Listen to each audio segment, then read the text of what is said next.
Chapter 1 ভৌত রাশি ও পরিমাপের পার্ট 2 করব আমরা। গত ক্লাসে বার্নিয়ার স্কেল প্লাস আরো এভরিথিং যা যা ছিল সব ক্লিয়ার করছি।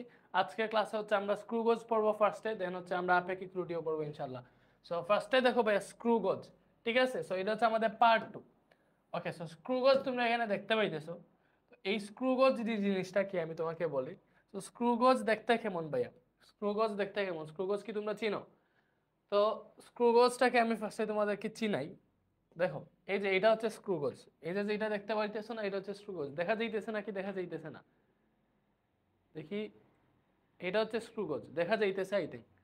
ওকে, কমানো লাগবে না কোনো কিছু, আচ্ছা। সো এটা হচ্ছে স্ক্রু গজ ভাইয়া।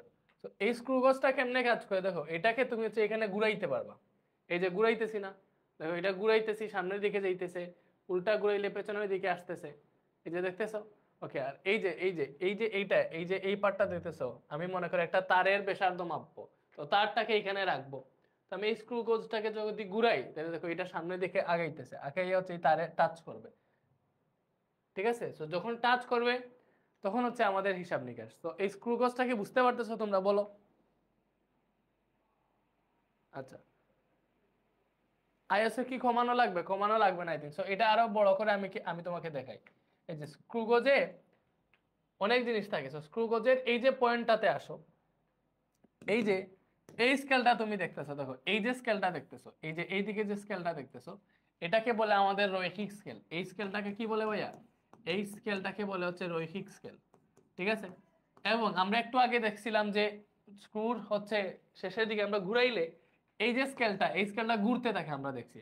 তো এই স্কেলটা ঘুরতে থাকে, সো এই স্কেলের নাম হচ্ছে ভাইয়া বৃত্তাকার স্কেল। এই স্কেলের নাম কি? এই স্কেলের নাম হচ্ছে ভাইয়া বৃত্তাকার স্কেল। এই স্কেলের নাম কি? এই স্কেলের নাম হচ্ছে বৃত্তাকার স্কেল। বুঝতে পারছো? এই স্কেলের নাম হচ্ছে বৃত্তাকার স্কেল, ঠিক আছে? ওকে, তো এই যে এটা বৃত্তাকার স্কেল, এটা রৈখিক স্কেল। সো আমাদের স্ক্রু গোজ দিয়ে কোনো বস্তুর ব্যাস নির্ণয়ের সূত্র জানো? লাইক এই যে মনে করো, এই যে এখানে যে বস্তুটা আছে, কথার কথা, এই যে এখানে যে বস্তুটা রাখছি আমি, এটার আমি ব্যাস পরিমাপ করব, ঠিক আছে? ব্যাস মানে বুঝো, ব্যাস মানে কি ডি। সো এটা হচ্ছে আমি ব্যাস পরিমাপ করব, ব্যাস এখান থেকে এতটুকু ডি পরিমাপ করব। সো ক্রুগজ দিয়ে ব্যাস পরিমাপের সূত্র হচ্ছে ডি ইজ ইকুয়াল টু কি? কি বলছি ভাইয়া? ডি ইজ ইকুয়াল টু, লিখো D is equal to L plus C into L C. কি বলছি? D is equal to L plus C into L C. এটা হচ্ছে আমাদের স্ক্রুগজ দিয়ে কোনো বস্তুর ব্যাস পরিমাপের সূত্র, বা কোনো হচ্ছে এর ব্যাস পরিমাপের সূত্র, ঠিক আছে? ওকে, সূত্র কি ভাইয়া? D is equal to L plus C into L C. এখন এল কি, সি কি, এল সি কি, ওইগুলো আমাদের বুঝতে হবে, তাই না? ওকে, সো আসো, এখানে এল হচ্ছে ভাইয়া রৈখিক স্কেল পার্ট। এল কে কি বলে? এল হচ্ছে রৈখিক স্কেল পার্ট। সি হচ্ছে আমাদের বৃত্তাকার স্কেলের ভাগ সংখ্যা, এল সি হচ্ছে আমাদের পূর্ণাঙ্ক। সো এটা হচ্ছে আমি একটু নোটে লিখে আসি, ঠিক আছে? আমাদের মেইন ইয়েতে লিখে আসি। এখানে সূত্রটা কি ভাইয়া? আচ্ছা, স্ক্রু গজের সূত্রটা আমি তোমাদের সামনে আনি। আমাদের এখানে সূত্র অলরেডি আগে থেকেও লিখে আছে, এখান থেকে তোমরা ধারণা পাবা একটা জিনিস, ঠিক আছে?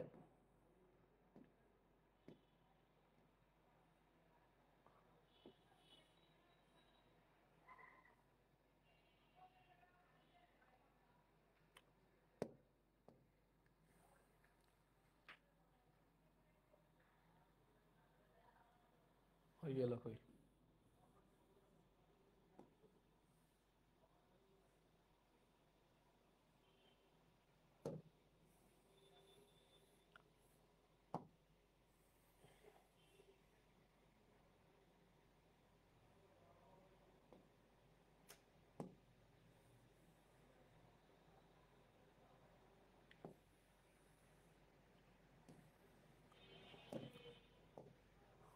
প্রবলেম করতেছে জানি না ভাইয়া, এটা নিয়ে আসি, একটু ওয়েট করো, ঠিক আছে?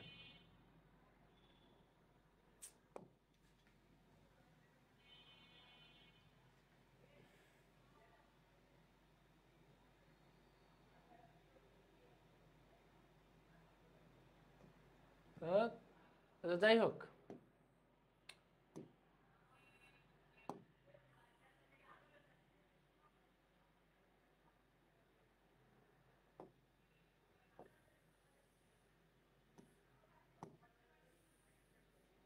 আচ্ছা এখানে দেখো, দেখো আমাদের স্ক্রু গজের সূত্র কি ভাইয়া? স্ক্রু গজ দিয়ে কোনো জিনিসের বেশ নির্ণয় সূত্র হচ্ছে বেশ D is equal to L plus C into L C. এখানে এল কি?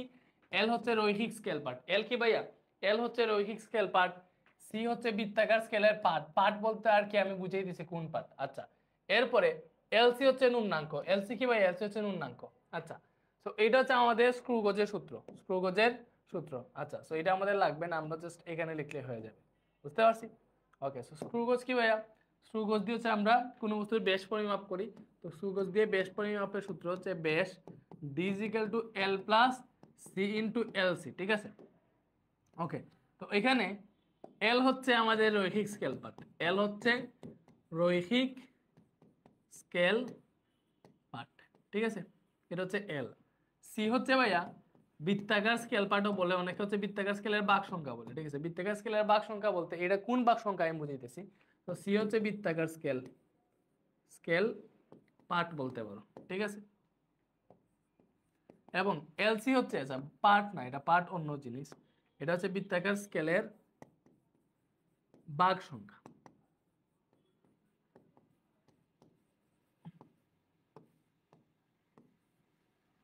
আচ্ছা, এলসি হচ্ছে নুন্নাঙ্ক। এলসি কি ভাই? এলসি হচ্ছে নুন্নাঙ্ক। এলসি হচ্ছে নুন্নাঙ্ক। সো এই তিনটা জিনিস আমরা দেখলাম এখানে আছে। ঠিক আছে? তো এই যে এলসি আছে না ভাইয়া, এই এলসি নুন্নাঙ্ক এটা যদি আমরা বের করতে চাই তাহলে এই এলসি সূত্র হচ্ছে ভাইয়া পিচ ডিভাইডেড বাই কি? এলসি সূত্র হচ্ছে পিচ ডিভাইডেড বাই বৃত্তাকার স্কেলের মোট ভাগ সংখ্যা। ভালো করে বুঝো, বৃত্তাকার স্কেলের মোট ভাগ সংখ্যা। ওকে, এটা হচ্ছে আমাদের এলসি সূত্র। সো এখানে বৃত্তাকার স্কেলের মোট ভাগ সংখ্যা আর সি যে বৃত্তাকার স্কেলের ভাগ সংখ্যা, এই দুইটা কিন্তু এক না। ভালো করে বুঝো, বৃত্তাকার স্কেলের মোট ভাগ সংখ্যা হচ্ছে ওই যে বৃত্তাকার স্কেলের জয়টা ভাগ সংখ্যা থাকে আর কি ওইটা। এবং পিচ কি এই জিনিসটা আমরা বুঝবো যে পিচ জিনিসটা কাকে বলে। পিচ কি? পিচ, পিচকে পি দ্বারা প্রকাশ করা হয়। ঠিক আছে? পিচকে পি দ্বারা প্রকাশ করা হয়। এটা থেকে তুমি লিখতে পারো এলসি সমান পি বাই এন। এন দিয়ে হচ্ছে বৃত্তাকার স্কেলের মোট ভাগ সংখ্যা বুঝাইতেছে। আচ্ছা, তো এটা হচ্ছে আমাদের সূত্র। তো আমরা আবার যাই ওইটাতে গিয়ে বোঝা ট্রাই করি কোনটা কি। দেখো এটাতে আসো ভাইয়া। ওকে, দেখো আমাদের ফার্স্টে যদি এই বস্তুটা এখানে না থাকে, ঠিক আছে, এটাকে মনে করে আমি এখান থেকে সরাই দিলাম। ঠিক আছে? এটাকে হচ্ছে এখান থেকে আমি সরাই দিই, লাইক এখানে নিয়ে দিলাম। ওকে, এইখানে থাকো। তো এটাকে সরাই দিছি। তাইলে দেখো এই যে এটাকে আমি সামনের দিকে যদি আগাই, সামনের দিকে আগাই, তো এটা কি হবে? একদম জিরোতে যাবে। ভালো করে বুঝো, এটাকে হচ্ছে আমি সামনের দিকে আগাইছি। আচ্ছা, এটাতে মেবি ইরর আছে। ইররটাকে হচ্ছে আমি ইয়ে করে ফেলি, ইররটাকে একদম জিরো করে ফেলি, ইরর থাকবে না। ওকে, তো এই যে দেখো, এই যে দেখো এটা কি হয়েছে ভাইয়া? এইটা নিচেরটা হচ্ছে রৈখিক স্কেল পার্ট। এই রৈখিক স্কেল পার্টের সাথে দেখো আমাদের যে বৃত্তাকার স্কেল আছে, এটা হচ্ছে বৃত্তাকার স্কেলের পার্ট, যেটা ঘুরতেছে এটা বৃত্তাকার স্কেল পার্ট। তো রৈখিক স্কেল পার্টের সাথে দেখো বৃত্তাকার স্কেলের জিরো দাগ রৈখিক স্কেলের সাথে সরাসরি মিলে আছে। তুমি কি এখানে দেখতে পাইতেছো যে বৃত্তাকার স্কেলের জিরো দাগটা? ভালো করে বুঝো, এই যে বৃত্তাকার স্কেল, এখানে দেখো, এখানে আসো, এখানে আসো, এই যে এখানে আসো, দেখো আমরা কি পাইছি যে এইটা হচ্ছে নিচেরটা বৃত্তাকার স্কেল, সরি নিচেরটা রৈখিক স্কেল, নিচেরটা রৈখিক স্কেল। সো রৈখিক স্কেলের সাথে বৃত্তাকার স্কেলের জিরো দাগ সরাসরি মিল অবস্থায় আছে। ঠিক আছে? এটা হচ্ছে আমাদের প্রাইমারি অবস্থান। এইভাবে থাকলে তার মধ্যে কোনো ত্রুটি নাই। এবং এখানে হচ্ছে আমাদের বৃত্তাকার রৈখিক স্কেলের জিরো দাগ দেখা যাইতেছে না, মানে বৃত্তাকার স্কেল ঘুরে ফেলছে। ঠিক আছে? মানে এই যে হালকা পাতলা দেখা যাইতেছে, বুঝাই দিছে এটা হচ্ছে এইদিকে 0 নাম্বার দাগ। তো এইবার আমি একটা জিনিস দেখাই তোমাকে। এইবার আমি যদি এটাকে সরাই, ভালো করে বুঝো, এটাকে ঘুরাইতেছি, দেখো উল্টা ঘুরাইতেছি। ঠিক আছে? ভালো করে বুঝো, এখন সে এইভাবে ছিল, বৃত্তাকার স্কেলে 0 দাগ ছিল। তো আমি এই জিরোটাকে ঘুরে যদি একদম 100-তে নিয়ে আসি, দেখো ঘুরাইতেছি, বৃত্তাকার স্কেলের দাগ যদি একদম 100-তে নিয়ে আসি, এই যে 95 পরে আবার 0-তে আসলাম, দ্যাট মিনস 100 হয়েছে। ঠিক আছে? 95 দেখো, 95 শেষে আবার 0-তে আনছি, এখন আনি নাই, একদম পুরোপুরি আনি। ঠিক আছে? পুরোপুরি আনি, এই যে একদম 0-তে এখন আছে, দেখো এখন একদম 0-তে আছে। তো এখন একটা দাগ দেখা যাইতেছে। এখন দেখো রৈখিক স্কেলে কয়টা দাগ দেখা যাইতেছে? একটা দাগ দেখা যাইতেছে, দেখো একটা দাগ দেখা যাইতেছে। বুঝছো? এবং এখানে আরেকটা দাগ আছে। বুঝছি আমরা? তো তুমি এই জিনিসটা দেখলাম যে বৃত্তাকার স্কেলকে আমরা সম্পূর্ণ একবার ঘুরালে, বৃত্তাকার স্কেলকে সম্পূর্ণ একবার ঘুরালে এটা রৈখিক স্কেল বরাবর এইটুকু দূরত্ব অতিক্রম করছে। দেখো ভালো করে বুঝো, বৃত্তাকার স্কেলকে সম্পূর্ণ একবার ঘুরাইছে। আগে ছিল বৃত্তাকার স্কেলের অবস্থান এই জায়গায়, আগে কোথায় ছিল বৃত্তাকার স্কেলের অবস্থান? এই জায়গায় ছিল, এখন আসছে এই জায়গায়। ঠিক আছে? দ্যাট মিনস কিছুটা আগাইছে, রৈখিক স্কেল বরাবর বৃত্তাকার স্কেলটা কিছুটা আগাইছে না, মানে পিছাইছে, যাই হোক। সো এটার সূত্র হচ্ছে, এটাকে বলে পিচ, মানে বৃত্তাকার স্কেলকে সম্পূর্ণ একবার ঘুরালে এটা রৈখিক স্কেল বরাবর যে দূরত্ব অতিক্রম করে এটাকে পিচ বলে। তো এই যে এখান থেকে এতটুকু, ঠিক আছে, এখান থেকে এতটুকু, এটা হচ্ছে আমাদের পিচ, এটাকে কি বলে পিচ। তো বেশিরভাগ ক্ষেত্রে পিচ বলে দেয় বা স্বাভাবিকভাবে পিচ হইতেছে বৃত্তাকার স্কেলকে যদি তুমি একবার ঘুরাও সম্পূর্ণ, তাইলে এটা রৈখিক স্কেল বরাবর 1 মিলিমিটার দূরত্ব অতিক্রম করে। কত মিলিমিটার? 1 মিলিমিটার দূরত্ব অতিক্রম করে, ঠিক আছে। দেখ আমি আরো তোমাকে দেখাই, এটাকে যদি আমি এখন আবার ঘুরাই, দেখো এটাকে আমি আবার 100টা ঘুরাইছি, ভালো করে বুঝো, একদম জিরোতে আনবো, আবার ঘুরাইছি, আবার ঘুরাইছি না। তো দেখো এখানে এখানে ভালো করে দেখো, এখানে কি হয়েছে ভাই, আবার ঘুরাইছি। তো দেখো আগে দেখা গেছিল একটা দাগ, এখন আরেকটা দাগ দেখা দিতেছে, দ্যাট মিন্স এগুলা মিলিমিটারের দাগ, ঠিক আছে। আরো যদি ঘুরাই, আরো যদি ঘুরাই, দেখো আরেকটু দাগ দেখা যাবে, এটাকে আমি আরো ঘুরাই, ওয়েট, এই যে আরো ঘুরাইলাম, দেখো আরেকটা দাগ বের হইতেছে, ঠিক আছে। তো এই যে তুমি মনে করো একটা বস্তুর, এটা যে পিচ আমরা বুঝছি যে বৃত্তাকার স্কেলকে একবার ঘুরাইলে এটা রৈখিক স্কেল বরাবর যে দূরত্ব অতিক্রম করে এটাকে পিচ বলে। এইবার আমি এটার হিসাব করব, এইটা দেখো ভালো করে বুঝো, এখন হচ্ছে আমি দেখবো এটা প্রবলেম ক্রিয়েট করব, যে এখানে আমি কেমনে হিসাব নিকাশ করবো সবকিছু এগুলো দেখি। তো আমি এইটাকে হচ্ছে এখানে রাখি, ওই যে এটাকে আমি হচ্ছে এখানে রাখছি, ঠিক আছে। মনে করো এটা হচ্ছে তোমার এইভাবে ছিল, তুমি স্কেলটাকে ঘুরাই ঘুরাই বৃত্তাকার স্কেলটাকে ঘুরাই ঘুরাই একটু সরাইবা, এটাকে যত ঘুরাবা উল্টা ঘুরাবা এটাও তত এই দিক দিয়ে সরে আসবে, ঠিক আছে।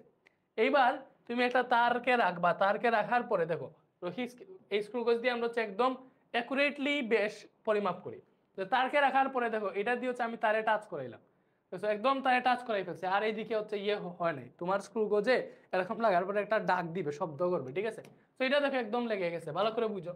সো এই যে এটা লেগে গেছে, সো আমার এখন হচ্ছে আমি এটার ব্যাস কত, যে এখান থেকে এতটুকু, এই ব্যাস ডি কত এটা আমরা বের করব। ডি বের করার সূত্র হচ্ছে L plus C into L C. So L হচ্ছে রৈখিক স্কেল পার্ট, এল কি ভাইয়া, এল হচ্ছে রৈখিক স্কেল পার্ট, ভালো করে বুঝো, এল হচ্ছে রৈখিক স্কেল পার্ট। এই রৈখিক স্কেল পার্ট কি ভাইয়া, রৈখিক স্কেল পার্ট হচ্ছে তোমার এখানে, ভালো করে বুঝো, তোমার এখানে দেখো রৈখিক স্কেল পার্ট হচ্ছে তোমার এই যে এখানে প্রধান স্কেল যেটা আছে এই যে নিচেটা রৈখিক স্কেল, এটার যতটা দাগ দেখা যাবে, যতটা দাগ দেখা যাবে, ঠিক আছে, যতটা দাগ দেখা যাবে ওটা হচ্ছে রৈখিক স্কেল পার্ট। শেষে কোন দাগটা দেখা যাইতেছে, এই দাগটা দেখা যাইতেছে, দ্যাট মিন্স কত, এটা হচ্ছে 0 1 2 3 4 5 6 7 8 9, আমি 9 মিলিমিটার পাইতেছি। কত পাইছি, 9 মিলিমিটার, ভালো করে দেখো কত মিলিমিটার পাইতেছি, 9 মিলিমিটার। তোমার এখানে সর্বশেষ যে দাগটা দেখা যাবে এটাই হচ্ছে রৈখিক স্কেল পার্ট, সর্বশেষ যে দাগটা দেখা যাবে এটাই কি, এটা হচ্ছে রৈখিক স্কেল পার্ট, ঠিক আছে। তো এখানে সর্বশেষ দাগটা কত ভাইয়া, এই যে এটা তুমি গণো এখান থেকে 1 2 3 4 5 6 7 8 9 10, ঠিক আছে। সো এটা কত, বা আমি হচ্ছে আরেকটু এটা কত পাইছি, 9 পাইছি না, ভালো করে বুঝছো, 9 পাইছি, দ্যাট মিন্স আমাদের রৈখিক স্কেল পার্ট হচ্ছে 9। আচ্ছা আমি আরেকটু তোমাকে বোঝানোর ট্রাই করি, এটাকে উল্টা ঘুরাই। আচ্ছা এটাতে আরেকটা জিনিস আছে, দেখো এই যে স্কেলটা আছে, এই স্কেলে তোমার হচ্ছে ইয়ে দেওয়া, মানে বৃত্তাকার স্কেলের ক্ষুদ্রতম গড়ের মান 0.5 ছিল, এখন হচ্ছে আমি 0 মানে 1 দিয়ে দিছি, ঠিক আছে। তো এইবার ঠিক আছে, এইবার আসো, এবার হিসাব করি, দেখো এই যে এখানে প্রত্যেকটা গড় হচ্ছে এখন 1 মিলিমিটার করে, ঠিক আছে, আগে 0.5 মিলিমিটার এখানে দেওয়া ছিল। ওকে, সো এইবারও দেখো সেম ভাবে আমি হিসাব করতেছি, এখানে 9 নাম্বার গড়টা শুধু দেখা যাইতেছে। এবার এটাকে যদি আমি উল্টা ঘুরাই, দেখো উল্টা ঘুরাই থাকে, তাহলে যে গড়টা পাইতেছে এটা 10 নাম্বার গড়, দ্যাট মিন্স অবশ্যই এই যে গড়টা ছিল, অবশ্যই উপরের যে গড়টা ছিল এটা কয় নাম্বার গড় ছিল, এটা ছিল 9 নাম্বার গড়, এটা কয় নাম্বার গড় ছিল ভাইয়া, 9 নাম্বার গড় ছিল, ঠিক আছে। এটা ছিল হচ্ছে আমাদের 9 নাম্বার গড়। তাহলে এটা থেকে আমরা কি বুঝলাম, যে আমাদের এখান থেকে রৈখিক স্কেল পার্ট এল সমান 9 মিলিমিটার, 9 মিলিমিটার, বুঝছি। ওকে, এইবারে আসো, সূত্র ছিল কিন্তু আমাদের D is equal to L plus C into L C, এটা সূত্র ছিল। এল পাইলাম, সিটা কি ভাইয়া, সি বলছে আমি বৃত্তাকার স্কেলের ভাগ সংখ্যা, এরকম কিছু বলছি না, এরকম বলছি। বৃত্তাকার স্কেলের ভাগ সংখ্যা জিনিসটাকে আমি তোমাকে জুম করে দেখাই, দেখো সি তুমি কেমনে বুঝবা, সি হচ্ছে দেখো, সি হচ্ছে এইটা, এই যে তুমি দেখবা যে এইটা হচ্ছে আমাদের ইয়ের যেটা কি বলে রৈখিক স্কেলের জিরো, মানে একদম সরাসরি যে দাগটা আছে এটা, ঠিক আছে, মিডিল পয়েন্টের দাগ।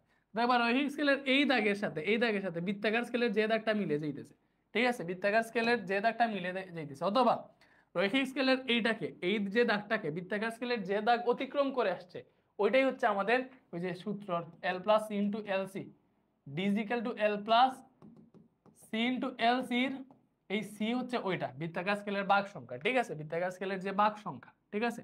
মানে তুমি এখানে হিসাব করো, ভালো করে বুঝো, এই যে এটা হচ্ছে 70 নাম্বার দাগ বৃত্তাকার স্কেলের, এটা 71, এটা হচ্ছে 72, এটা 73, এটা 74, এটা 75। ঠিক আছে, এইভাবে না, এইভাবে এইভাবে। সো আমাদের 70 দেওয়া আছে, 71, 72। সো আমি যেটা দেখতেছি যে এই দাগটা 72 নাম্বার স্কেলের দাগের সাথে সরাসরি মিলে যাইতেছে।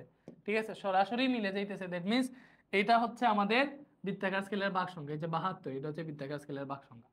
অথবা যদি সরাসরি না মিলতো তাইলে দেখতাম যেটা যেটা এই দাগটাকে অতিক্রম করে আসছে, এই যে এই দাগটাকে এখানে বৃত্তাকার স্কেলের যে দাগটা অতিক্রম করে হালকা চলে আসছে, তুমি ভালো করে চিন্তা করে দেখো, ভালো করে চিন্তা করে দেখো, এটাও কিন্তু হালকা অতিক্রম করে আসছে, এটা কিন্তু সহজ এইদিকে যাইতেছে, হালকা অতিক্রম করে আসছে। তো তো যেটা হালকা অতিক্রম করে আসবে ওইটা হচ্ছে আমাদের বৃত্তাকার স্কেলের ভাগ সংখ্যা হিসেবে ধরবা এখানে, সিজিটা ওইটা। ঠিক আছে, তো এটা হচ্ছে 72। আর মোট ভাগ সংখ্যা হচ্ছে যখন আমরা ইয়েতে ইউজ করি, মোট ভাগ সংখ্যা কত, মোট ভাগ সংখ্যা হচ্ছে এটার ভাগ সংখ্যা যত, দেখো এটার ভাগ সংখ্যা কত, এই যে এইভাবে এটাতে টোটাল ভাগ সংখ্যা আছে 100টা বৃত্তাকার স্কেলে। 0 থেকে এই যে 95 না, মানে ঘুরাও 95, 0 এইভাবে ঘুরে ঘুরে ঘুরে ঘুরে ঘুরে ঘুরে দেখো 95 পরে আবার 0 আসতেছে, দ্যাট মিনস 96, 97, 98, 99, 100, 100টা আছে। ঠিক আছে, টোটাল ভাগ সংখ্যা। তো বুঝছো, তো এইভাবে এটা হিসাব করে। তো আমরা আশা করি তোমাকে অনেকটা ক্লিয়ার করাইতে পারছি। এইবারে আসো, এখানে যে প্রবলেমটা আমরা ক্রিয়েট করছি ওইটা একটু হিসাব করে দেখি ওইটার আনসার কত। তো ফার্স্টে আমরা হচ্ছে নুন্নাঙ্ক বের করবো। এলসি কি ভাইয়া? এলসি হচ্ছে নুন্নাঙ্ক, এই নুন্নাঙ্কটা আমরা বের করবো, যে ওইখানে যে ম্যাথটা করতেছি ওইটা। তো এলসি ইজিক্যাল টু তুমি কি বের করবে, এলসি সমান হচ্ছে পিচ বাই বৃত্তাকার স্কেলের মোট ভাগ সংখ্যা। সো পিচ কি, পিচ আমি বলছি দেখো এলসি হচ্ছে পি বাই এন, পি হচ্ছে পিচ, পিচ বলছি বৃত্তাকার স্কেলকে সম্পূর্ণ একবার ঘুরাইলে, বৃত্তাকার স্কেলকে সম্পূর্ণ একবার ঘুরাইলে এটা রৈখিক স্কেল বরাবর যে দূরত্ব অতিক্রম করে এটা পিচ। এবং আমরা দেখছিলাম এটা ভালো করে একটু আগেও, এখনো দেখবা, লাইক এই যে এটা 0, মনে করো এই যে 0-তে আছে, ঠিক আছে, 0-তে আছে, ঠিক আছে। তো এখন দেখা যাইতেছে কোন দাগটা, এই যে 12, 11, 12 নাম্বার দাগটা। তুমি যদি আবার এটাকে একবার ঘুরাও, আবার একবার ঘুরাও, তাহলে দেখো এখন শুধু যে 13 নাম্বার দাগটা দেখা যাইতেছে, আর একটা দাগ বাড়ছে। দ্যাট মিনস এই বৃত্তাকার স্কেলকে সম্পূর্ণ একবার ঘুরাইলে এটা রৈখিক স্কেল বরাবর 1 মিলিমিটার দূরত্ব অতিক্রম করতেছে। দ্যাট মিনস এটা হচ্ছে আমাদের পিচ। তো এবার তোমাকে কোশ্চেনে বলে দিবে যে এটার পিচ কত, কোনটা কত। তো এটার ক্ষেত্রে দেখো এটা আমাদের রৈখিক স্কেল বরাবর 1 মিলিমিটার দূরত্ব অতিক্রম করছে, এজন্য এটার পিচ হচ্ছে 1 মিলিমিটার। এবং এটার ভাগ সংখ্যা বৃত্তাকার স্কেলের, এন হচ্ছে বৃত্তাকার স্কেলের মোট ভাগ সংখ্যা, টোটাল ভাগ সংখ্যা, টোটাল ভাগ সংখ্যা আমরা কত দেখছিলাম, হিসাব করে দেখছিলাম না 100টা। তো 100, তো এটা যদি হিসাব করে এটার আনসার আসবে 0.001। ঠিক আছে, না 0.01, 0.01 মিলিমিটার, 0.01 মিলিমিটার, এটা আসছে হচ্ছে আমাদের এলসি বা নুন্নাঙ্ক 0.01। তোমরা কি বুঝতেছো যারা এখানে, কি তোমরা কি সবাই এসএসসি 26 নাকি এসএসসি 25-এর স্টুডেন্ট আছো বা এসএসসি 27-এর স্টুডেন্ট আছো, আমাকে জানাইও। আর ক্লাসটা কি বুঝতেছো আমাকে বইলো, বেসিক ক্লাসের জন্য একদম বেসিক থেকে পড়াইতেছি আর কি। ঠিক আছে, তো এটা আসলো হচ্ছে আমাদের 0.01, কোথায় আসছে 0.01, এটা আসছে আমাদের এলসি, বুঝছি। ওকে, বাট আমরা যে ব্যাস বের করবো, ব্যাসের সূত্র কি ভাইয়া, D is equal to L plus C into LC. So ভালো করে দেখো, এল পাইছিলাম কত মনে আছে, এটার ক্ষেত্রে এল কত পাইছিলাম, আসো আবার হিসাব করি। এটার ক্ষেত্রে হচ্ছে আমরা এল কত পাইছিলাম, দেখো একবারে লাগানোর পরে আমরা দেখছিলাম এল হচ্ছে এইটা যেটা দেখা যাইতেছে, যে এল পাইছিলাম 9, মানে রৈখিক স্কেল পার্ট। এবং বৃত্তাকার স্কেলের ভাগ সংখ্যা কত পাইছিলাম, এটা কতর সাথে মিলছিল মনে আছে ভাইয়া, এটা কতর সাথে মিলছিল, এক এক সময় এক এক ভাবে মিলতে পারে। ঠিক আছে, এটা কতর সাথে মিলছিল, মেবি কতর সাথে মিলছিল 72 মেবি। এখন আমি পাইতেছি এখানে 80, যাই হোক এখন হচ্ছে আমি কি একটা চেঞ্জ করছিলাম সেই জন্য। ঠিক আছে, আচ্ছা, তো এখনো হচ্ছে দেখো আমি এল পাইছি 9 মিলিমিটার। ওকে, এখন সি কত, সি হচ্ছে যেটা সরাসরি মিলবে। তো এখানে দেখো এখন কোনটা সরাসরি মিলতেছে, এটাতে আসো, কোনটা সরাসরি মিলতেছে, মানে এই লাইনের সাথে এই লাইনের বৃত্তাকার স্কেলের কোনটা মিলতেছে, এই যে 80 মিলতেছে। তো এটার সি হচ্ছে 80। ঠিক আছে, ওকে, সো এখানে তুমি মান বসাও। এল হচ্ছে পাইছি 9 মিলিমিটার, সি পাইছি কত, সি পাইছি আমি 80। 80 মানে বুঝছো, বলো 80 মানে বুঝছো, এই 80 মানে হচ্ছে ওই যে সি, সি কে বলছি না বৃত্তাকার স্কেলের ভাগ সংখ্যা বা বৃত্তাকার স্কেল পার্ট চিন্তা করতে পারো, বাট মানে এই ভাগ সংখ্যা আর এই মোট ভাগ সংখ্যা এক না। এই ভাগ সংখ্যা বুঝায় তুমি পার্ট নেওয়ার সময় বৃত্তাকার স্কেলের ভাগ সংখ্যা কত পাইতেছো ওইটা। ঠিক আছে, ভাগ সংখ্যা তোমার কোনটা হচ্ছে ওই যে রৈখিক স্কেলের যে দাগ আছে ওইটার সাথে মিলতেছে, ওইটা বৃত্তাকার স্কেলের ভাগ সংখ্যা, বুঝছি। তো এলসি কত, এলসি তো আমরা এখান থেকে বের করছি 0.01। সো এটা হিসাব করলে তুমি ডি এর মান পেয়ে যাবে। ঠিক আছে, তো 80 × 0.01, এটা কত পাইছি দেখো 9 প্লাস এটা আসতেছে 0.8, এটা যোগ করলে আসতেছে 9.8 মিলিমিটার। এটাই হচ্ছে আমাদের তারের ব্যাস 9.8 মিলিমিটার। তো আমাকে বলো স্ক্রু গজ নিয়ে আর কোনো কোয়েশ্চেন কি তোমাদের মনে আছে? যদি থাকে তাহলে বলো, আমি আবার দেখাবো। বাট আশা করি এখন আর স্ক্রু গজ নিয়ে কোনো সমস্যা থাকার কথা না। ভাইয়া পরে ম্যাথ সলভ করবো, তখন হচ্ছে এই বিষয়গুলো একদম 100% ক্লিয়ার হয়ে যাবে ইনশাল্লাহ। ঠিক আছে? কত মিনিট ধরে ক্লাসে আছি রে? মেবি 20 মিনিট হয়েছে। সমস্যা নাই, 20 মিনিটে আমাদের স্ক্রু গজ ক্লিয়ার হয়ে গেছে।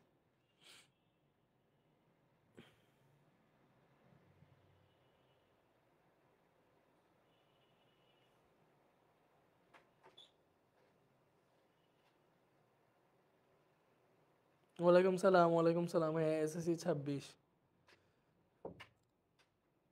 আচ্ছা, তাইলে হচ্ছে আমরা এবার ম্যাথ সলভে যাই নাকি? তো এবারে দেখো আমরা হচ্ছে ম্যাথ সলভে যাই। স্ক্রুগজ তো আমরা বুঝে ফেলছি। এবার বলছে একটা ত্রুটি মুক্ত স্ক্রুগজের স্ক্রুকে এক পাক ঘুরালে এটা 0.5 মিলিমিটার সরে আসে। আমরা দেখছিলাম ওই যে যেটাকে স্ক্রুগজকে বা বৃত্তাকার স্কেলকে একবার যদি ঘুরাও, এটা রৈখিক স্কেল বরাবর যে দূরত্ব অতিক্রম করে তাকে পিচ বলে। সো এই যে ত্রুটি মুক্ত স্ক্রুগজকে এক পাক ঘুরালে 0.5 মিলিমিটার সরে আসে, দ্যাট মিনস এটা হচ্ছে আমাদের পিচ। এটা কি? এটাই হচ্ছে আমাদের পিচ। এটাতে এটা পিচ বলে দিছে। এবং তখন বৃত্তাকার স্কেলের 50 নম্বর দাগ রৈখিক স্কেলের দাগের সাথে মিলে যায়। সো এইটা কি বুঝাইছে? বুঝাইছে সম্পূর্ণ একবার ঘুরাইলে, দেখো বৃত্তাকার স্কেলকে সম্পূর্ণ একবার ঘুরাইলে যদি এটার 50 নম্বর দাগ রৈখিক স্কেলের দাগের সাথে মিলে যায়, তাহলে অবশ্যই এটার শেষ দাগই 50 নম্বর দাগ। কারণ আমরা দেখছিলাম ওই যে আমাদের এটাকে হচ্ছে একবার ঘুরাইলে, আমরা এটা দেখছিলাম যে এটাকে এই স্ক্রুটাকে হচ্ছে আমরা যদি একবার ঘুরাই, দেখো একদম জিরোতে নেই, আমি ফার্স্টে আবার দেখাই, এটাকে জিরোতে নেই। ঠিক আছে, এটাকে একদম জিরোতে নেই। ঠিক আছে, সো একদম জিরোতে এই আছে। তো আমি দেখছি এটাকে যদি একবার ঘুরাই, দেখো একবার যদি ঘুরাই, তাহলে এটা কতটুকু সরে আসে? 1 মিলিমিটার সরে আসে দেখছিলাম। ঠিক আছে, একটা দাগ সরে আসে। এরপরে এরপরে হচ্ছে এটার এই যে দাগটা, দেখো পারফেক্টলি করি এটাকে, এই যে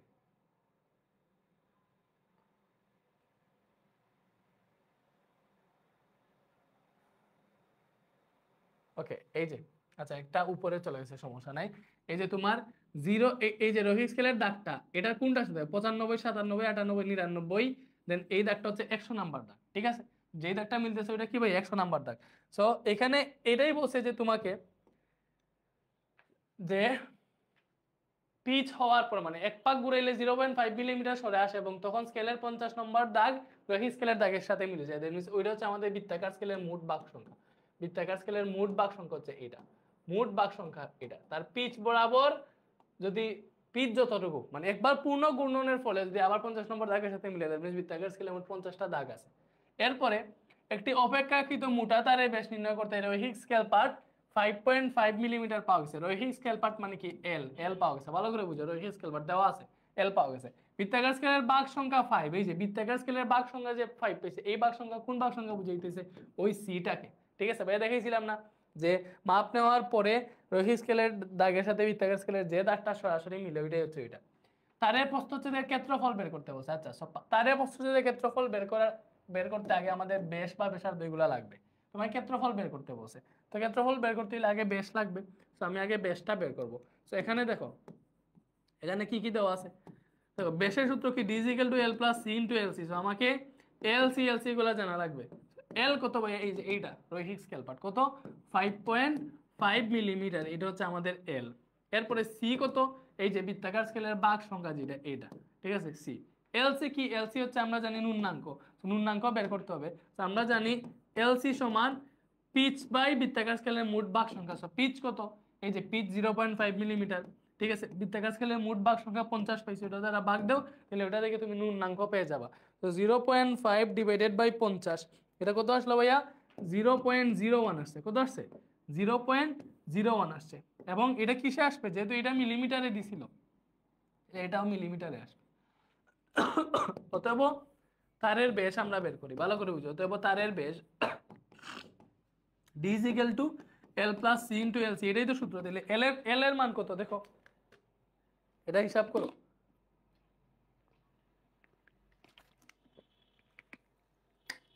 এল এর মান কত ভাইয়া? এল এর মান হচ্ছে 5.5 millimetre, 5.5 plus C into LC, C কত, সি 5 এবং এলসি কত, এলসি কত, এলসি হচ্ছে এই যে 0.01। তো এটা তুমি হিসাব করো, 5.5 প্লাস 5 ইন্টু,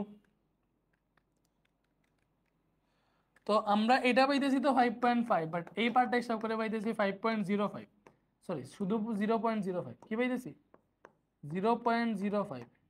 তো টোটাল যোগ করলে আসবে মেবি 5.55 এত মিলিমিটার। এটাই হচ্ছে আনসার, 5.55 মিলিমিটার। বুঝাইতে পারছি? বলো, বুঝছো?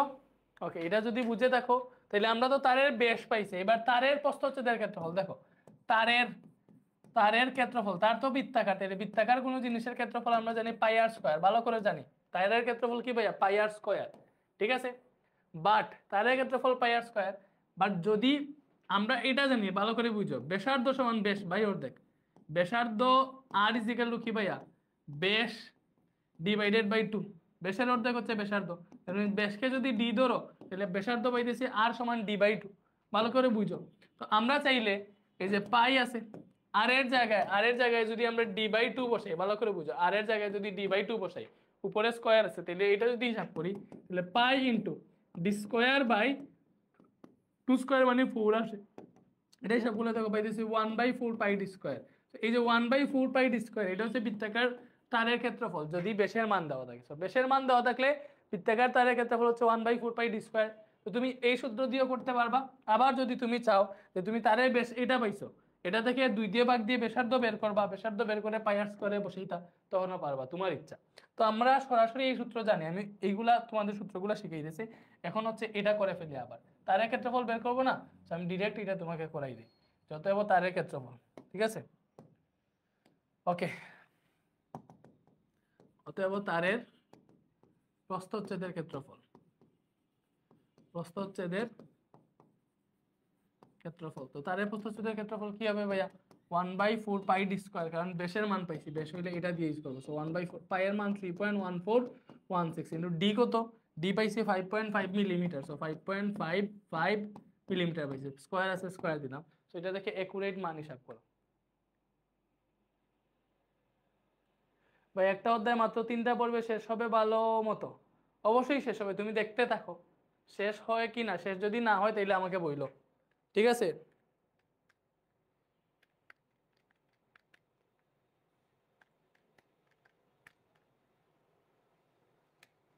তো দেখো এটা কত আসতেছে ভাই, এটা আসতেছে আমাদের 24.19, কত আসতেছে 24.19।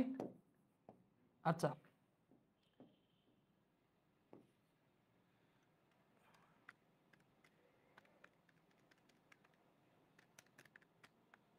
চব্বিশ পয়েন্ট 19228, আমি 19 2 গুণ নিলাম, পরে এটা কি ভাই মিলিমিটারে করতেছি, তাহলে ক্ষেত্রফল মানে কি বর্গ, তাহলে মিলিমিটার স্কয়ার, এটাই হচ্ছে আনসার, বা বর্গ মিলিমিটার, যেটা ইচ্ছা লিখতে পারো, এটা আনসার। তোমরা কি বুঝতে পারছো বলো আমাকে, আর আনসারটা কি মিলছে তোমাদের সাথে?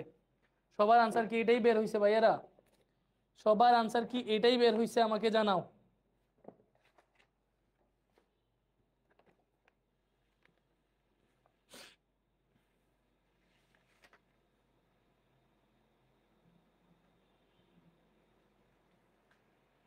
ওকে, এরপরে স্ক্রু গজের সাহায্যে একটা গোলকের বেশ পরিমাপে প্রধান স্কেল পার্ট পাইছে 2 মিলিমিটার। প্রধান স্কেল পার্ট বলতে রৈখিক স্কেল পার্ট বুঝাইতেছে, এটা এল। বৃত্তাকার স্কেলের 20তম ভাগ রৈখিক স্কেলের সাথে মিলে যায়, ঠিক আছে। মানে এটা হচ্ছে আমাদের বৃত্তাকার স্কেলের ভাগ সংখ্যা, কারণ আমরা একটা গোলকের বেশ পরিমাপের সময় প্রধান স্কেল পার্ট পাইছি হচ্ছে 2, আবার বৃত্তাকার স্কেলের 20 নাম্বার দাগ রৈখিক স্কেলের সাথে মিলে যায়, দ্যাট মিন্স এই 20 নাম্বার দাগটা হচ্ছে আমাদের সি। ওই যে আমরা সি পড়ছিলাম না বৃত্তাকার স্কেলের ভাগ সংখ্যা যেটা, ওইটা, ঠিক আছে। এবং রৈখিক বৃত্তাকার স্কেলের মোট ভাগ সংখ্যা 50, মোট ভাগ সংখ্যা মানে কি এন, এবং পিচ বলছে 0.5 মিলিমিটার, পিচ মানে পি। স্ক্রুগজের ন্যূনাঙ্ককে মিটারে প্রকাশ করতে বলছে, ভালো করে বুঝো, এটা শুধু ন্যূনাঙ্ক বের করতে বলছে। ন্যূনাঙ্ক মানে কি এলসি, এলসি না, তো আমরা জানি, দেখো ন্যূনাঙ্কের সূত্র কি আমরা জানি না, অবশ্যই জানি, আমরা জানি ন্যূনাঙ্ক, ভালো করে দেখো, ন্যূনাঙ্ক এলসি সমান কি পাইছিলাম ভাই, পিচ বাই বৃত্তাকার স্কেলের মোট ভাগ সংখ্যা। তো পিচ কত, পিচ বলে দিছে এখানে 0.5 মিলিমিটার, বৃত্তাকার স্কেলের মোট ভাগ সংখ্যা কত বলে দিছে 50। সোজা হিসাব করো, এটার মতো ইজি আর কোথাও আছে কিছু? তো এটা হিসাব করলে কত আসে দেখো, 0.5 ডিভাইডেড বাই 50। তো এটা কত পাইছি আমরা, 0.01। কত পাইছি, 0.01 মিলিমিটার। এই আনসারটা কিসে আসছে, মিলিমিটার, কারণ এই পিচ মিলিমিটারে ছিল। আর তোমাকে বলছে নুন্নাঙ্ককে মিটারে প্রকাশ করতে। তো মিটারে কেমনে প্রকাশ করবা, আমরা জানি 1 মিটার সমান 1000 মিলিমিটার। দ্যাট মিনস দেখো মিটার বড়, তো ছোট থেকে যদি বড়তে যাই ভাগ দেওয়া লাগে, তাহলে অবশ্যই মিলিমিটার থেকে মিটারে যাওয়ার সময় 1000 দিয়ে ভাগ দিবা। অথবা আমরা এটাও জানি যে 1 মিটার সমান 10⁻³ মিলিমিটার। দেখো এটা হচ্ছে আমরা ইয়েতে পড়ছিলাম, এটা চার্ট দেখাইছিলাম না, ওইটাতে ছিল 1 মিটার সমান 10⁻³ মিলিমিটার, এরকম ছিল না? তুমি চাইলে এই 0.01 এর সাথে যদি 10⁻³ গুণ দাও, এটা হচ্ছে মিটারে চলে যাবে। ঠিক আছে, এই 1 মিলিমিটার সমান 10⁻³ মিটার। কি, হ্যাঁ 1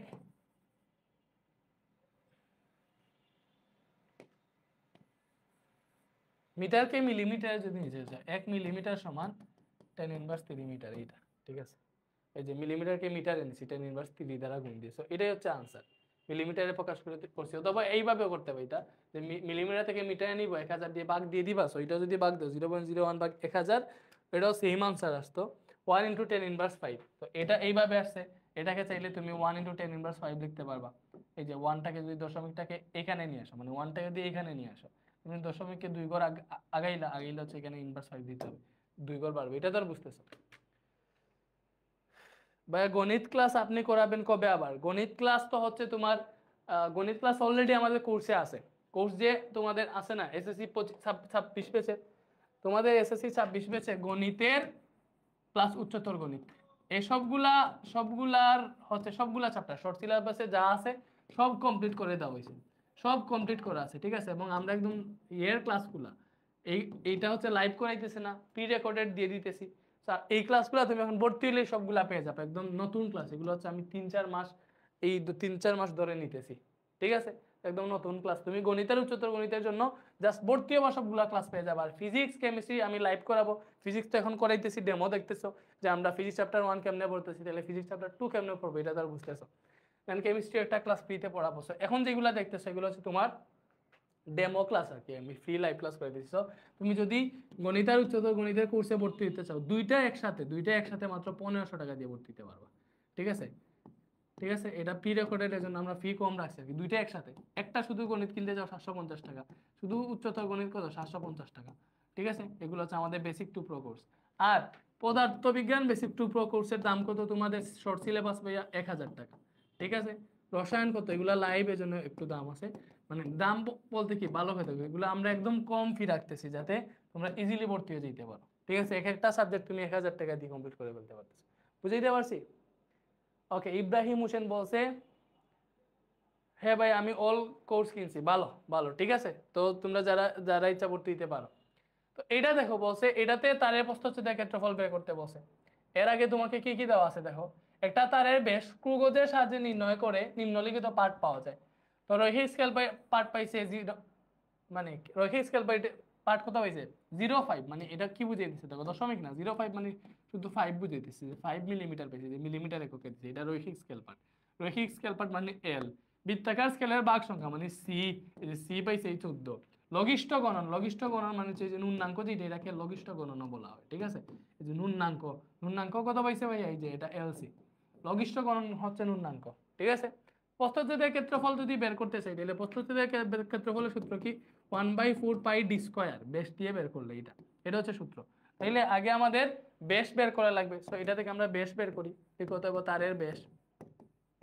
তারের বেশ d is equal to l plus c into lc। l কত, l হচ্ছে এই যে রৈখিক স্কেলের ভাগ সংখ্যা, কত রৈখিক স্কেল পার্ট 5, c হচ্ছে বৃত্তাকার স্কেলের ভাগ সংখ্যা, lc কত, এই যে নুন্নাঙ্ক বা লঘিষ্ঠ গণন যা ইচ্ছা বলতে পারো, সমস্যা নাই, এটা হচ্ছে lc। সো এটা তুমি হিসাব করলে আনসারটা পেয়ে যাবা। তো 14 ইন্টু 0.01, ওকে এটা তো 5, আর এটা আসতেছে 0.14। তো এটা হিসাব করলে বাবা 5.14, আনসার কি আসলো, মিলিমিটারে, যেহেতু সব মিলিমিটারে দেওয়া আছে। সো এটা হচ্ছে আমাদের বৃত্তাকার স্কেলের, মানে ওই যে তারটার ব্যাসার্ধ, সরি তারটার ব্যাস, এটা কি ব্যাস পাইছে। প্রস্থচ্ছেদের ক্ষেত্রফল বের করবো, লিখো তো প্রস্থচ্ছেদের ক্ষেত্রফল। তো প্রস্থচ্ছেদের ক্ষেত্রফল কি হবে ভাইয়া, প্রস্থচ্ছেদের ক্ষেত্রফল এ সমান বেস দিয়ে করলে 1/4 পাই ডি স্কোয়ার, এটা হচ্ছে সূত্র। তাহলে 1/4 ইন্টু পাই এর মান 3.1416 ইন্টু ডি এর মান কত ভাইয়া? ডি এর মান হচ্ছে 5.14 পাইছি। তো 5.14 স্কোয়ার আছে, স্কোয়ার দাও, এটা যদি হিসাব করো যা আনসার এটা লিখে ফেলো। ভাই ইংলিশ ক্লাস কখন শুরু হবে? ইংলিশ ক্লাস হচ্ছে এই সপ্তাহ থেকে শুরু হবে, তোমাদেরকে রুটিন দিয়ে দিব। ইংলিশ ক্লাস হবে কি বলে বৃহস্পতি প্লাস শুক্র, ইংলিশ ক্লাস হবে বৃহস্পতি এবং শুক্রবারে, ঠিক আছে ভাই? তোমাদের রুটিনটা দিয়ে দিচ্ছি। তো এটা কত আসতেছে? 20.75, 20.75 কি আসছে? প্রস্থচ্ছেদের কি আসবে? প্রস্থচ্ছেদের ক্ষেত্রফল মিলিমিটারে, কারণ মিলিমিটারে করতেছি, তো মিলিমিটার স্কোয়ার আসবে, মানে বর্গ একক যেহেতু ক্ষেত্রফল। ভাই কেমন আছেন? কবির হোসেন বলছে ভাই আলহামদুলিল্লাহ ভালো আছি, তোমাদের কি অবস্থা? কি অবস্থা তোমাদের? তোমাদের কি কমেন্টস পড়বে? একটু দেখি কমেন্টস পড়ি।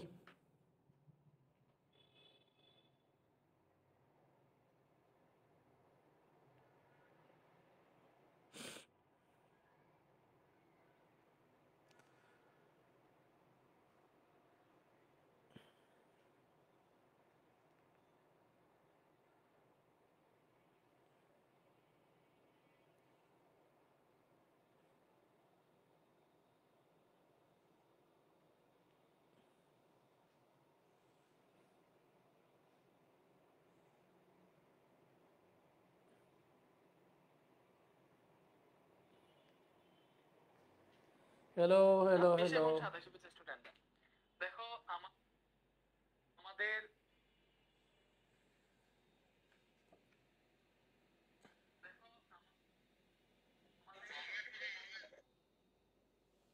স্যার ত্রুটি নিয়ে একটু কথা বলেন। হ্যাঁ বলবো, স্ক্রুগজ তো আগে শেষ করি ভাই। স্যার ত্রুটি নিয়ে একটু কথা বলেন। হ্যাঁ বলবো, স্ক্রুগজ তো আগে শেষ করি ভাই।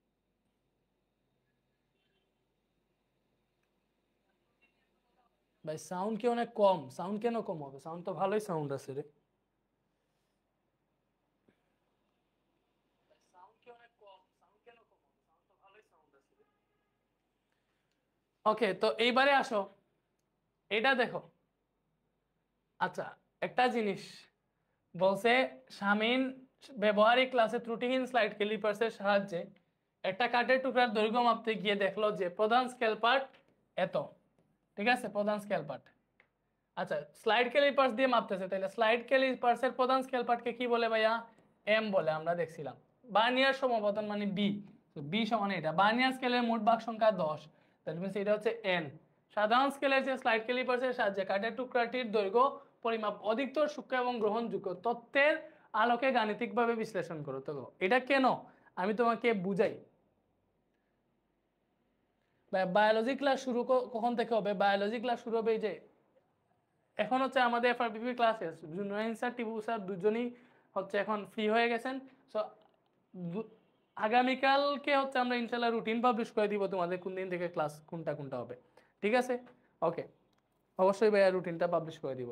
আচ্ছা, সো এইবারে আসো, বসে দৈর্ঘ্য পরিমাপ কোনটার দ্বারা অধিকতর সূক্ষ্ম হবে? অবশ্যই বার্নিয়ার স্কেল দ্বারা, ভালো করে বুঝো, অবশ্যই বার্নিয়ার স্কেল দ্বারা, স্কেল দ্বারা অধিকতর অধিকতর সূক্ষ্ম পরিমাপ করা যাবে, ঠিক আছে? অধিকতর সূক্ষ্ম হবে পরিমাপ, ঠিক আছে?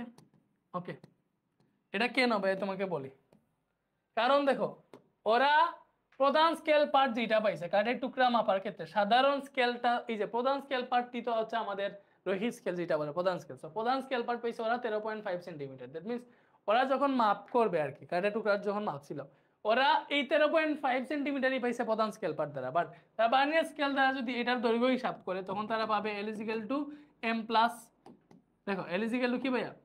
M plus B into BC, এই সূত্র দিয়ে করবে। তো এম কত? প্রধান স্কেল পার্ট হচ্ছে 13.5, ভালো করে বুঝো, প্লাস বি ইন্টু বার্নিয়ার সমপাদন বলছে 4, এবং বিসি যেটা, বিসি হচ্ছে বার্নিয়ার কি ভাইয়া? বার্নিয়ার ধ্রুবক। সো বিসিটা আমি একটু বের করার চেষ্টা করি। দেখো বিসি = কি হবে?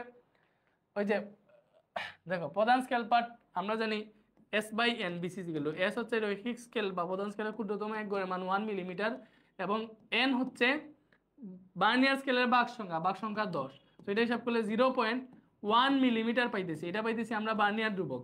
বাট এখানে এম যেটা এটা সেন্টিমিটারে দেওয়া আছে, এজন্য এটাকে আমরা সেন্টিমিটার নিব। 10 দিয়ে ভাগ দিলে 0.01 সেন্টিমিটার হবে, এটা হচ্ছে আমাদের বিসি।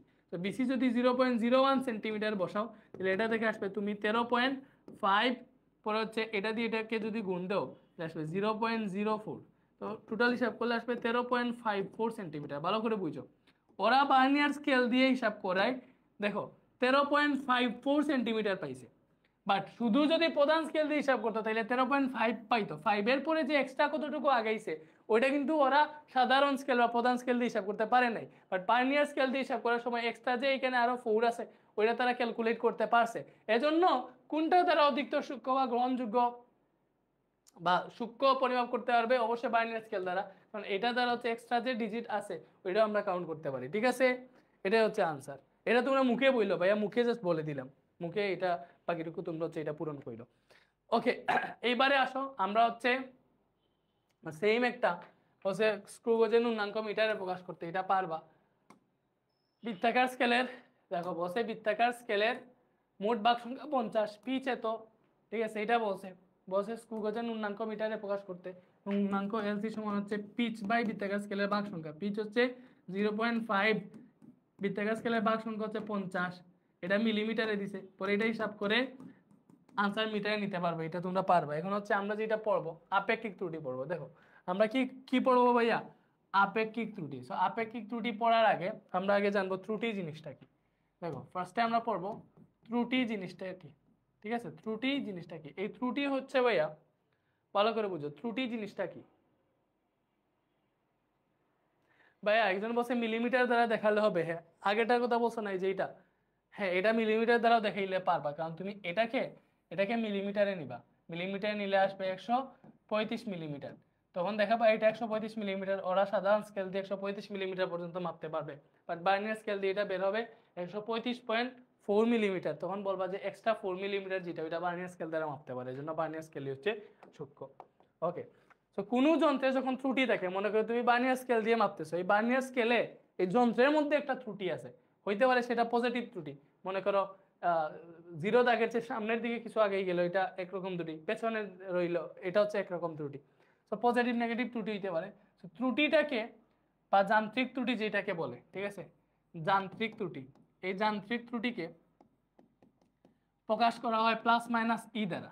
ঠিক আছে, কি দ্বারা প্রকাশ করা হয়? প্লাস মাইনাস ই দ্বারা। এজন্য তুমি যে L is equal to M plus B into BC পাইতা, এটা হচ্ছে আমাদের যে বার্নিয়ার স্কেলে কোনো ত্রুটি নাই ওইটার সূত্র এটা।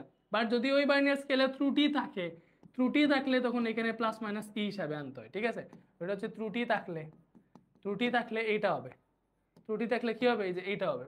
ডির মান কি পাইছিলাম? এল প্লাস সি ইন্টু এলসি না? তো এল প্লাস সি ইন্টু এলসি হবে না, ত্রুটি থাকলে এই প্লাস মাইনাস এইটাও কাউন্ট করতে হবে। ঠিক আছে, আচ্ছা, তো এইটা হচ্ছে আমাদের হিসাব। তো এই ত্রুটি জিনিসটা বুঝতে পারছি যে ত্রুটি হচ্ছে আমাদের যান্ত্রিক ত্রুটি, যন্ত্রের মধ্যে একটা ত্রুটি থাকলে ওইটা কেমনে কি হিসাব করব। আচ্ছা, তো মনে করো এখানে একটা জিনিস আছে, ভালো করে বুঝো, একটা জিনিস আছে তোমার চূড়ান্ত ত্রুটি। ঠিক আছে, একটা জিনিস আছে মনে করো চূড়ান্ত ত্রুটি। এই চূড়ান্ত ত্রুটি জিনিসটা কি? চূড়ান্ত ত্রুটি জিনিসটা হচ্ছে, মনে করো তুমি যখন একটা জিনিসের ত্রুটি হিসাব করতেছো, তো ত্রুটি হিসাব করে দেখবা তো অনেকগুলা ত্রুটি বের হয়েছে, মনে করো একটা জিনিসের মানে কয়েকটা দিক থেকে ত্রুটি বের হয়েছে, এর মধ্যে সবচেয়ে বড় যেটা থাকবে মানে সবচেয়ে বেশি যে ত্রুটিটা থাকবে ওইটা কি হচ্ছে আমরা চূড়ান্ত ত্রুটি হিসেবে হচ্ছে মানে হিসাব বিকাশ করি। ঠিক আছে, ওইটা হচ্ছে চূড়ান্ত ত্রুটি, বুঝতেছো? ওইটা কি? ওইটা হচ্ছে চূড়ান্ত ত্রুটি। আচ্ছা, তো আমি তোমাকে একটা কোয়েশ্চেন দেই যে কথার কথা, কথার কথা, মনে করো একটা কোয়েশ্চেন তোমাকে দেই যে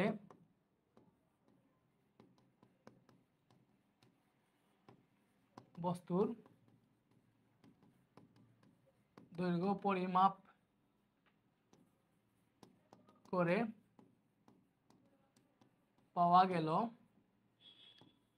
20 পয়েন্ট, কথার কথা, মনে করো বলছে যে একটা বস্তুর দৈর্ঘ্য পরিমাপ করে পাওয়া গেছে 20 মিলিমিটার।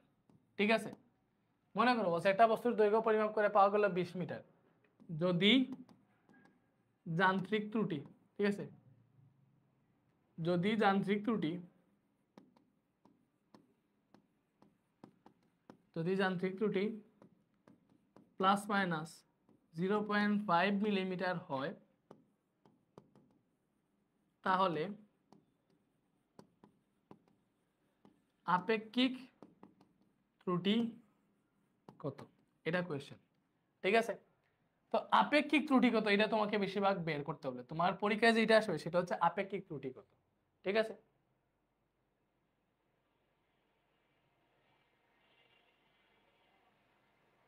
ওকে।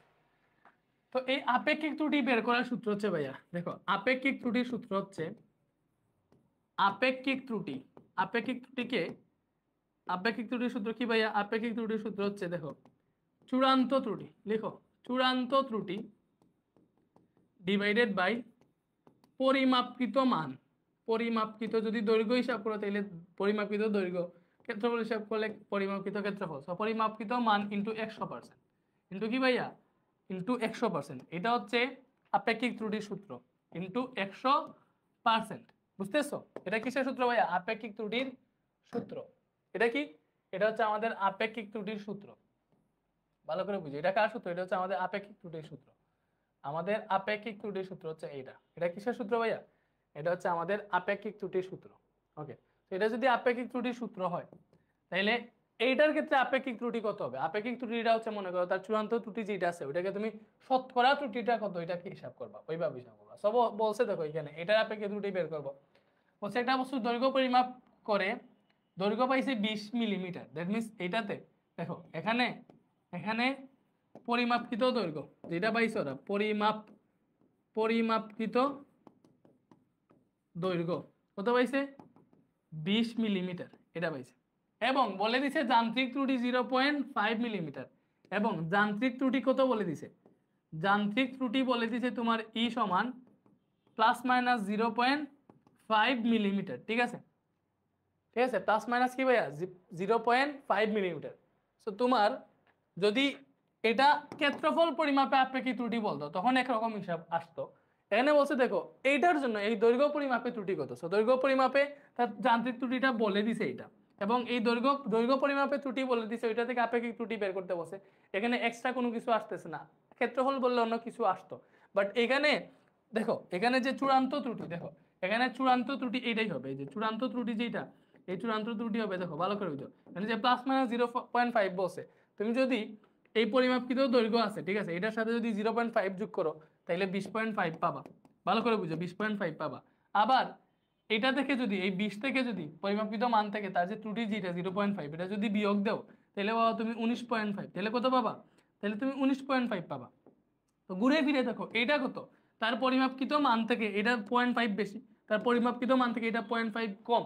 তো ঘুরে ফিরে এখানে দৈর্ঘ্যের হিসাবে আর কি তার যান্ত্রিক ত্রুটি যেটা দেওয়া থাকে ওইটাই চূড়ান্ত ত্রুটি হয়ে যায়। ঠিক আছে, ওইটাই চূড়ান্ত ত্রুটি হয়ে যায়। দ্যাট মিনস এখানে চূড়ান্ত ত্রুটি যেটা, এই চূড়ান্ত ত্রুটি হবে এই যে, চূড়ান্ত ত্রুটি কি হবে ভাইয়া? এই যে যান্ত্রিক ত্রুটি যেটা সেটার পরম মান। ঠিক আছে, এটার পরম মান নিবা আর কি 0.5, মানে প্লাস মাইনাস তখন উঠে যাবে আর কি, বুঝছো? পরম মান নিলে কি আর প্লাস মাইনাস থাকে না, ডিরেক্ট পজিটিভ দিবা। ঠিক আছে, সেখানে মনে করো প্লাস মাইনাস 0.5 দাও, আনসার আসবে 0.5 মিলিমিটার। এটা হচ্ছে আমাদের চূড়ান্ত ত্রুটি। ঠিক আছে, তো আমরা এটা আপেক্ষিক ত্রুটি বের করবো না, তো এটা আপেক্ষিক ত্রুটি কি হবে তুমি এখান থেকে হিসাব করো। ঠিক আছে, লিখো অতএব, সরি লিখো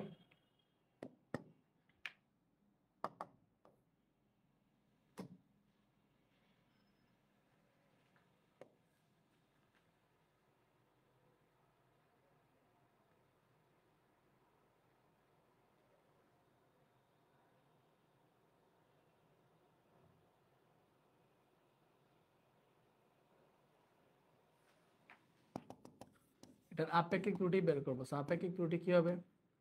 আপেক্ষিক ত্রুটি হবে ই, আপেক্ষিক ত্রুটি যে কেন কি হবে ই না, ডিরেক্ট সূত্র লিখো যে চূড়ান্ত ত্রুটি, চূড়ান্ত ত্রুটি ডিভাইডেড বাই পরিমাপকৃত মান, পরিমাপকৃত, এটা দৈর্ঘ্য নির্ণয় আপেক্ষিক ত্রুটি বের করছো, সো দৈর্ঘ্য পরিমাপকৃত দৈর্ঘ্য লিখবে এখানে ইন্টু 100%। ঠিক আছে, তো চূড়ান্ত ত্রুটি কত পাইছি? যে 0.5 পাইছি, এটাই চূড়ান্ত ত্রুটি। পরিমাপকৃত দৈর্ঘ্য কত পাইছে ভাই? এটা দৈর্ঘ্য পরিমাপকৃত, তার দৈর্ঘ্য টোটাল পরিমাপ করে কত পাইছিল? 20 পাইছিল, এই 20 হচ্ছে তার দৈর্ঘ্য ইন্টু 100%। তো এটা হিসাব করো তুমি, এটা হিসাব করলে যে আনসারটা আসবে এটা হচ্ছে তার আপেক্ষিক ত্রুটি, কত পার্সেন্ট ত্রুটি এটা বের হবে আর কি।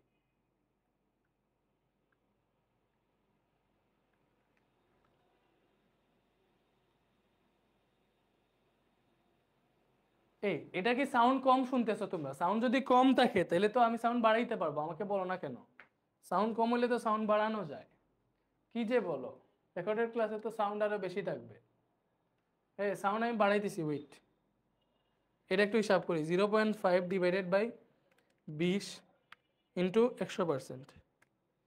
তো এটা হিসাব আনসার আসতেছে 2.5%। এটার আপেক্ষিক ত্রুটি হচ্ছে এটা 2.5%। সাউন্ড আমি বাড়াইতেছি, কি যে বলো, ওয়েট।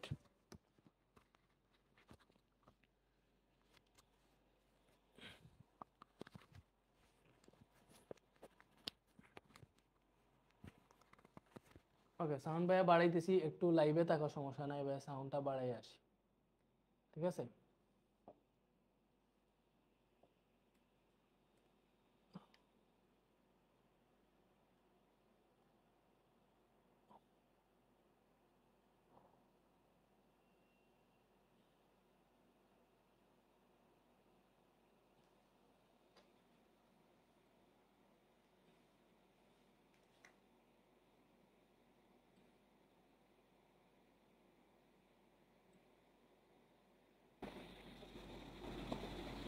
হ্যালো হ্যালো, এই সাউন্ড কি বাড়ছে আমাকে বলো?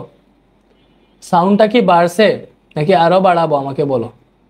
সাউন্ডটা কি এখন বাড়ছে? কি বলো, সাউন্ড কম হবে কেন? এখন কি সাউন্ড বাড়ছে? বিজ্ঞানীদের ইতিহাসগুলা কিভাবে পড়বো? কবির হোসেন বলছে, দেখি সাউন্ড কি বাড়ছে আমাকে জানাও। বইমেলা দেখি, দেখি, ওয়েট।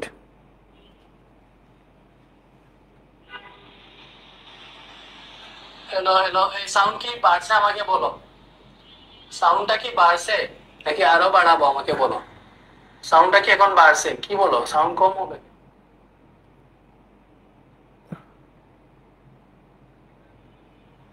দেখি সাউন্ড কি বাড়ছে আমাকে জানাও। বইমেলা দেখি, দেখি, ওয়েট। হ্যালো,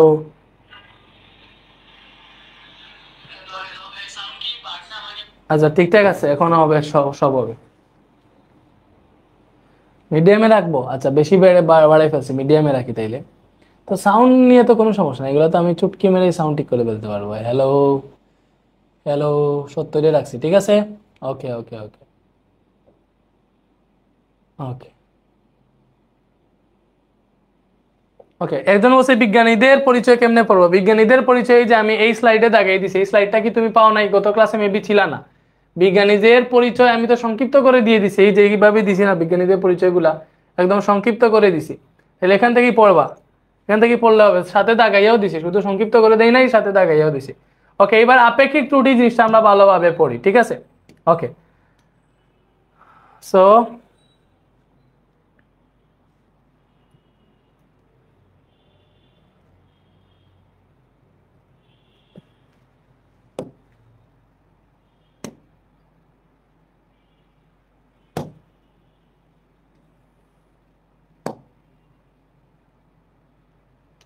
ওকে, মনে করো বলছে এই যে এইটা দেখো, বলছে পি বস্তুটির ক্ষেত্রফলের আপেক্ষিক ত্রুটি বের করো। পি বস্তু এটা বর্গাকার, এটা কি ভাইয়া? বর্গাকার। তো বর্গাকার একটা বস্তু যেটার বাহু হচ্ছে 15 সেন্টিমিটার বলছে, ঠিক আছে? এর আপেক্ষিক ত্রুটি বের করতে বলছে। আচ্ছা, তো তোমার যদি যান্ত্রিক ত্রুটি দেওয়া থাকে, অনেক সময় তোমার যান্ত্রিক ত্রুটি পার্সেন্টে দেওয়া থাকবে, যদি দেওয়া না থাকে ভালো করে বুঝো, তাহলে ভালো করে বুঝো, যান্ত্রিক ত্রুটি যদি দেওয়া না থাকে তাইলে তোমাকে হচ্ছে যান্ত্রিক ত্রুটি ধরে নিতে হবে। ভালো করে বুঝো, যান্ত্রিক ত্রুটি যদি দেওয়া না থাকে তাহলে যান্ত্রিক ত্রুটি ধরে নিতে হবে। দেখো আগেরটাতে যান্ত্রিক ত্রুটি দেওয়া ছিল যে 0.± 0.5 মিলিমিটার।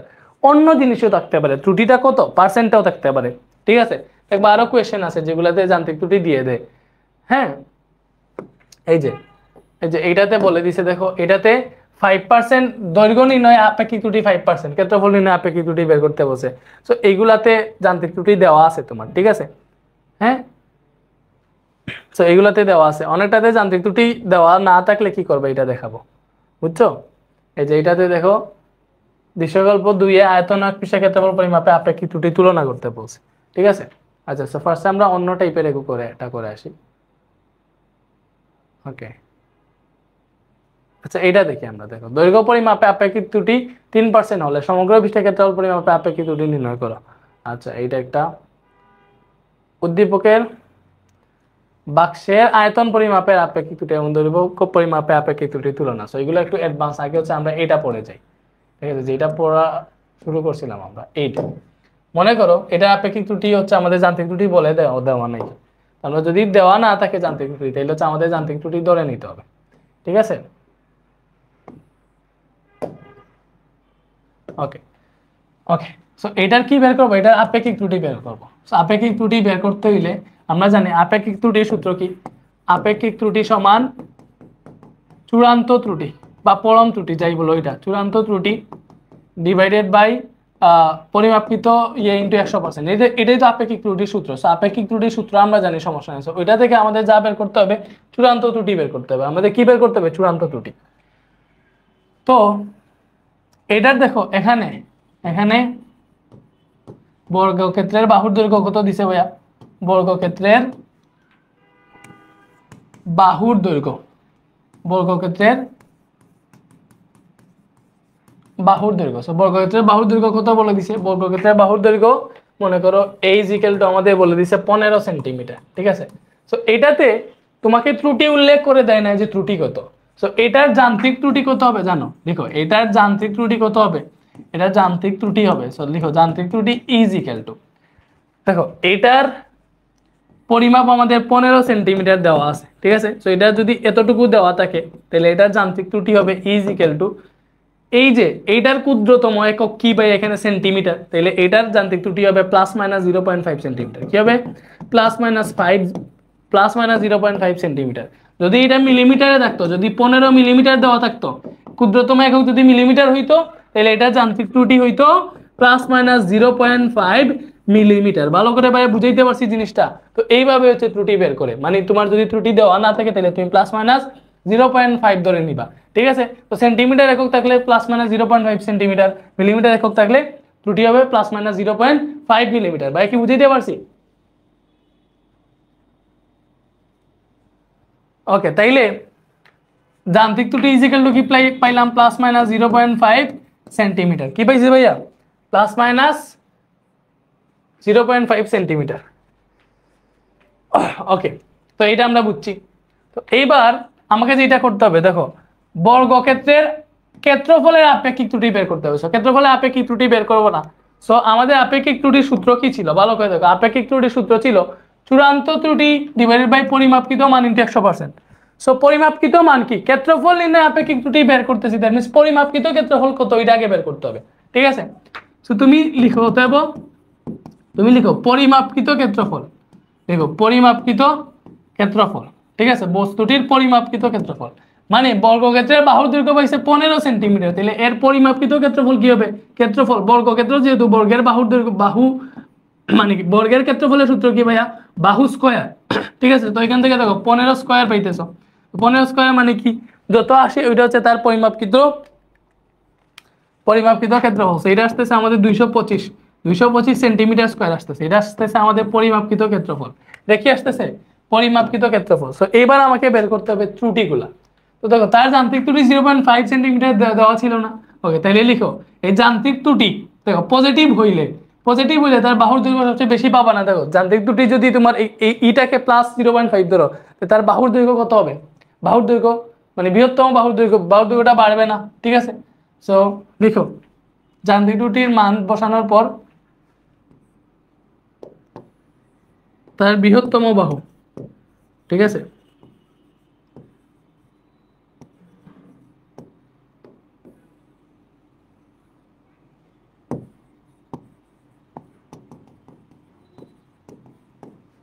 বৃহত্তম বাহুর দৈর্ঘ্য কত হবে, মানে বৃহত্তম বাহুটার বৃহত্তম মান, দেখো বাহুর বৃহত্তম মান, ঠিক আছে, বাহুর বৃহত্তম মান এটা লিখো। মানে যে বাহু দেওয়া আছে, ত্রুটি যদি আমরা পজিটিভ 0.5 দিই, এখান থেকে বাহুর একটা বৃহত্তম মান পাবো। তো তার দৈর্ঘ্য আছে 15 সেন্টিমিটার। সো ত্রুটিটা যদি 0.5 নেই তাহলে এখান থেকে বৃহত্তম মান পাবো 15.5 সেন্টিমিটারে দিছে না, আনসার আসবে সেন্টিমিটার, ঠিক আছে। এটার আনসার কি আসবে, সেন্টিমিটার। সো বাহুর বৃহত্তম মান এটা, বাহুর ক্ষুদ্রতম মান কত এটা বের করতে হবে। সো তুমি বের করবা বাহুর ক্ষুদ্রতম মান। সো বাহুর ক্ষুদ্রতম মান কত পাবা ভাইয়া, আমাদের বাহুর দৈর্ঘ্য 15 দেওয়া আছে, ঠিক আছে। ক্ষুদ্রতম মান কখন পাবা, যখন এটা থেকে ত্রুটি যেটা আছে এটা বিয়োগ দিবা, ঠিক আছে। তো তখন এটা বিয়োগ দিলে পাবা 14.5 সেন্টিমিটার। এবার তোমার কাজ হবে, এবার তোমার কি কাজ হবে জানো, এবার ক্ষুদ্রতম বাহু একটা পাইছো, মানে বাহুর ক্ষুদ্রতম মান একটা পাইছো, বাহুর বৃহত্তম মান একটা পাইছো। তো ওইগুলা থেকে তোমার এই যে বর্গক্ষেত্র আছে এটার মানে ধরতাম আমাদের ত্রুটি এটা, এটা হচ্ছে ত্রুটিকে ক্যালকুলেট করে হচ্ছে আমাদের এই একটা এই দুইটা বাহু পাইছি।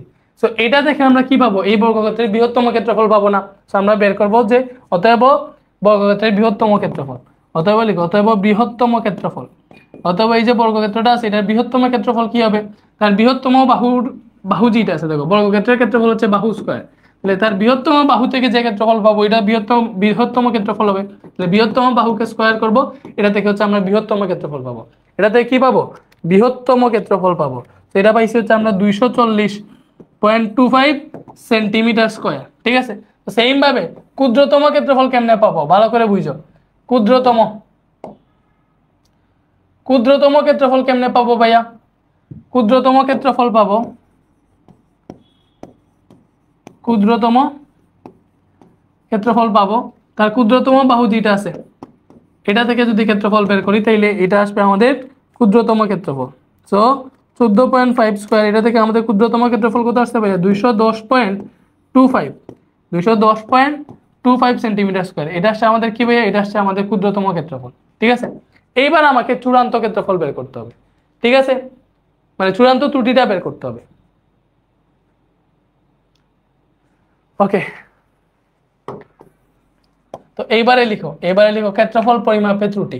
এবার তুমি কি বের করবা ভাইয়া, এবার তুমি বের করবা হচ্ছে ক্ষেত্রফল পরিমাপে ত্রুটি। আচ্ছা আমি এটাকে একটু ছোট করি। ঠিক আছে, এবার তুমি বের করো ক্ষেত্রফল পরিমাপে ত্রুটি। ওকে, একটু এই পাশে করি, এটাকে একটু এই পাশে নিয়ে নিলাম, তোমরা তো দেখতেছো সমস্যা নাই। তো এবার বের করো ক্ষেত্রফল পরিমাপে ত্রুটি। লিখো ক্ষেত্রফল পরিমাপে ত্রুটি। তো ত্রুটি কেমনে বের করবা ভাইয়া, আমি তোমাকে দেখাই যে এইভাবে একটা টান দিবা, পরম মান দিবা, টান দিবা, এই যে তার পরিমাপকৃত ক্ষেত্রফল ছিল 225 সেন্টিমিটার স্কয়ার, ভালো করে বুঝো। আর তার যদি এখানে যান্ত্রিক ত্রুটিটা পজিটিভ নিতা তাহলে এখান থেকে একটা বৃহত্তম ক্ষেত্রফল পাইতা, সেটা হচ্ছে 240.25।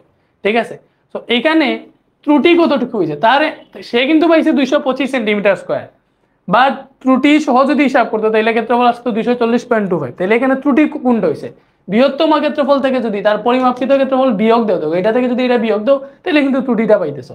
আমরা এই 240 পয়েন্ট দেখো বৃহত্তম ক্ষেত্রফল যেটা আছে এটা দেখে তার পরিমাপকৃত ক্ষেত্রফল যেটা আছে এটা যদি বিয়োগ দিয়ে যে মানটা পাবো এটা হচ্ছে আমাদের ক্ষেত্রফল নির্ণয়ের ত্রুটি।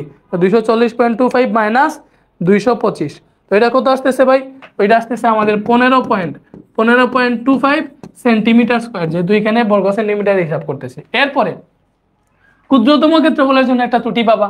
দেখো এমনিতে তার স্বাভাবিক ক্ষেত্রফল 225 হওয়ার কথা, বাট ত্রুটি যদি নেগেটিভ হইতো, নেগেটিভ ভাবে, তখন হচ্ছে আমাদের ক্ষুদ্রতম ক্ষেত্রফল আসতো 210।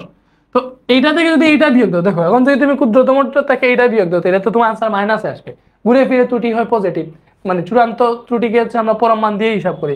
তুমি কি করবে এখানে ত্রুটিটা কেমনে বের করবা, তার পরিমাপকৃত যেটা পাইছে মানে বড়টা থেকে ছোটটা বিয়োগ দিয়ে দিবা। তো তুমি হিসাব করবা ত্রুটি কার সাথে হিসাব করবা, পরিমাপকৃত ক্ষেত্রফল যেটা এটার সাথে হিসাব করবা, এই বৃহত্তম ক্ষেত্রফলকে এটার সাথে তুলনা করবা, ক্ষুদ্রতম ক্ষেত্রফলকে এটার সাথে তুলনা করবা। ঠিক আছে, তো এখানে পাবো এই 225 থেকে এই যে এটা কত 210.25 এটা বিয়োগ দিয়ে দাও। তো এটা যদি বিয়োগ দিই তাহলে এখানে আরেকটা ত্রুটি পাবো 225 মাইনাস 210.25। তো এখানে ত্রুটিটা কত আসতেছে ভাই আমাদের 14.75 সেন্টিমিটার স্কয়ার আসতেছে। কত আসতেছে 14.75 সেন্টিমিটার স্কয়ার। তো এই দুইটা ত্রুটি পাইছি, তো এখান থেকে তোমার চূড়ান্ত ত্রুটি নিতে হবে। লিখো অতএব চূড়ান্ত ত্রুটি। তো তুমি আমাকে বলো এখান থেকে চূড়ান্ত ত্রুটি কত হবে, দেখো তুমি আমাকে বলো এখান থেকে চূড়ান্ত ত্রুটিটা কত হবে। তো এখান থেকে চূড়ান্ত ত্রুটি হবে ভাইয়া, বলছি না চূড়ান্ত ত্রুটি কি, যখন অনেকগুলা ত্রুটি পাবা তখন এইগুলোর মধ্যে সবচেয়ে বেশি যেটা থাকবে ওইটা হচ্ছে চূড়ান্ত ত্রুটি। তো এখানে 14.75 বেশি না 15.25 বেশি, অবশ্যই 15.25 বেশি, তাহলে হতে হবে চূড়ান্ত ত্রুটি হবে এই 15.25 সেন্টিমিটার স্কয়ার। ভাই কি বুঝাইতে পারছি, এটাই হবে আমাদের চূড়ান্ত ত্রুটি। এটা কি হবে ভাইয়া, এটাই হবে আমাদের চূড়ান্ত ত্রুটি, এটাই হবে আমাদের চূড়ান্ত ত্রুটি। ঠিক আছে, তাহলে লিখো অতএব এটা যদি তোমার চূড়ান্ত ত্রুটি হয়, এটা যদি তোমার চূড়ান্ত ত্রুটি হয় তাহলে তুমি তো আপেক্ষিক ত্রুটি বের করবা, তাহলে লিখো তবে আপেক্ষিক ত্রুটি। তোমাকে বলছে ক্ষেত্রফল নিয়ে আপেক্ষিক ত্রুটি বের করতে, আপেক্ষিক ত্রুটি যেগুলো কি হবে চূড়ান্ত ত্রুটি, আপেক্ষিক ত্রুটির সূত্র বসাও, চূড়ান্ত ত্রুটি ডিভাইডেড বাই ক্ষেত্রফল নির্ণয়ে আপেক্ষিক ত্রুটি বের করতেছো না, তাহলে নিচে হবে পরিমাপকৃত ক্ষেত্রফল, পরিমাপকৃত ক্ষেত্রফল, ঠিক আছে, ইনটু ইনটু এখানে 100%, এটাই তো আপেক্ষিক ত্রুটির সূত্র। তো এটা বসে হিসাব করো, চূড়ান্ত ত্রুটি পেয়েছি আমরা 15.25 এবং তার পরিমাপকৃত ক্ষেত্রফল কত ছিল, এই যে পরিমাপকৃত ক্ষেত্রফল ছিল 225, মনে আছে পরিমাপকৃত ক্ষেত্রফল 225, ঠিক আছে, ইনটু এখানে 100% দিবা, তখন হচ্ছে একদম ক্লিয়ার হয়ে যাবে, ঠিক আছে, বুঝে দিতে পারছি। এটা হিসাব করো 15.25 ডিভাইডেড বাই 225 ইন্টু 100%, তো এটা যদি হিসাব করি আমরা পাইতেছি 6.778%, কত পাইছি, এইটা হচ্ছে তার আপেক্ষিক ত্রুটি। বলছিল না এই বস্তুর ক্ষেত্রফল নিয়ে আপেক্ষিক ত্রুটি বের করতে, এটা হচ্ছে তার আপেক্ষিক ত্রুটি। তোমরা কি বুঝছো? আচ্ছা, এখানে কি তোমরা সবাই এসএসসি 26 দেখি, সবাই কমেন্ট করো, কে কোন বেচেন আমাকে কমেন্ট করো একটু।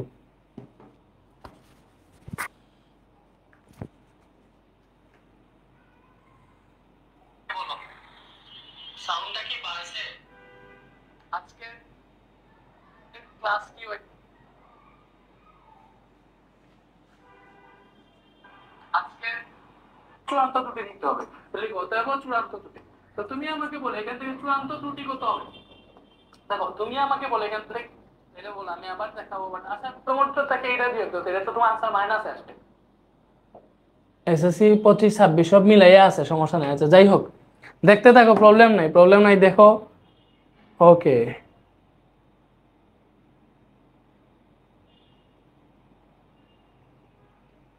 ওকে, এইবারে আসো আমরা আরেকটা কোয়েশ্চেন সলভ করি। লাইক এটা ঘনবস্তু, ঘনবস্তুটা আমরা পরে আসবো, আমরা হচ্ছে আর একটু দেখে আসি। দেখো কি বলছে,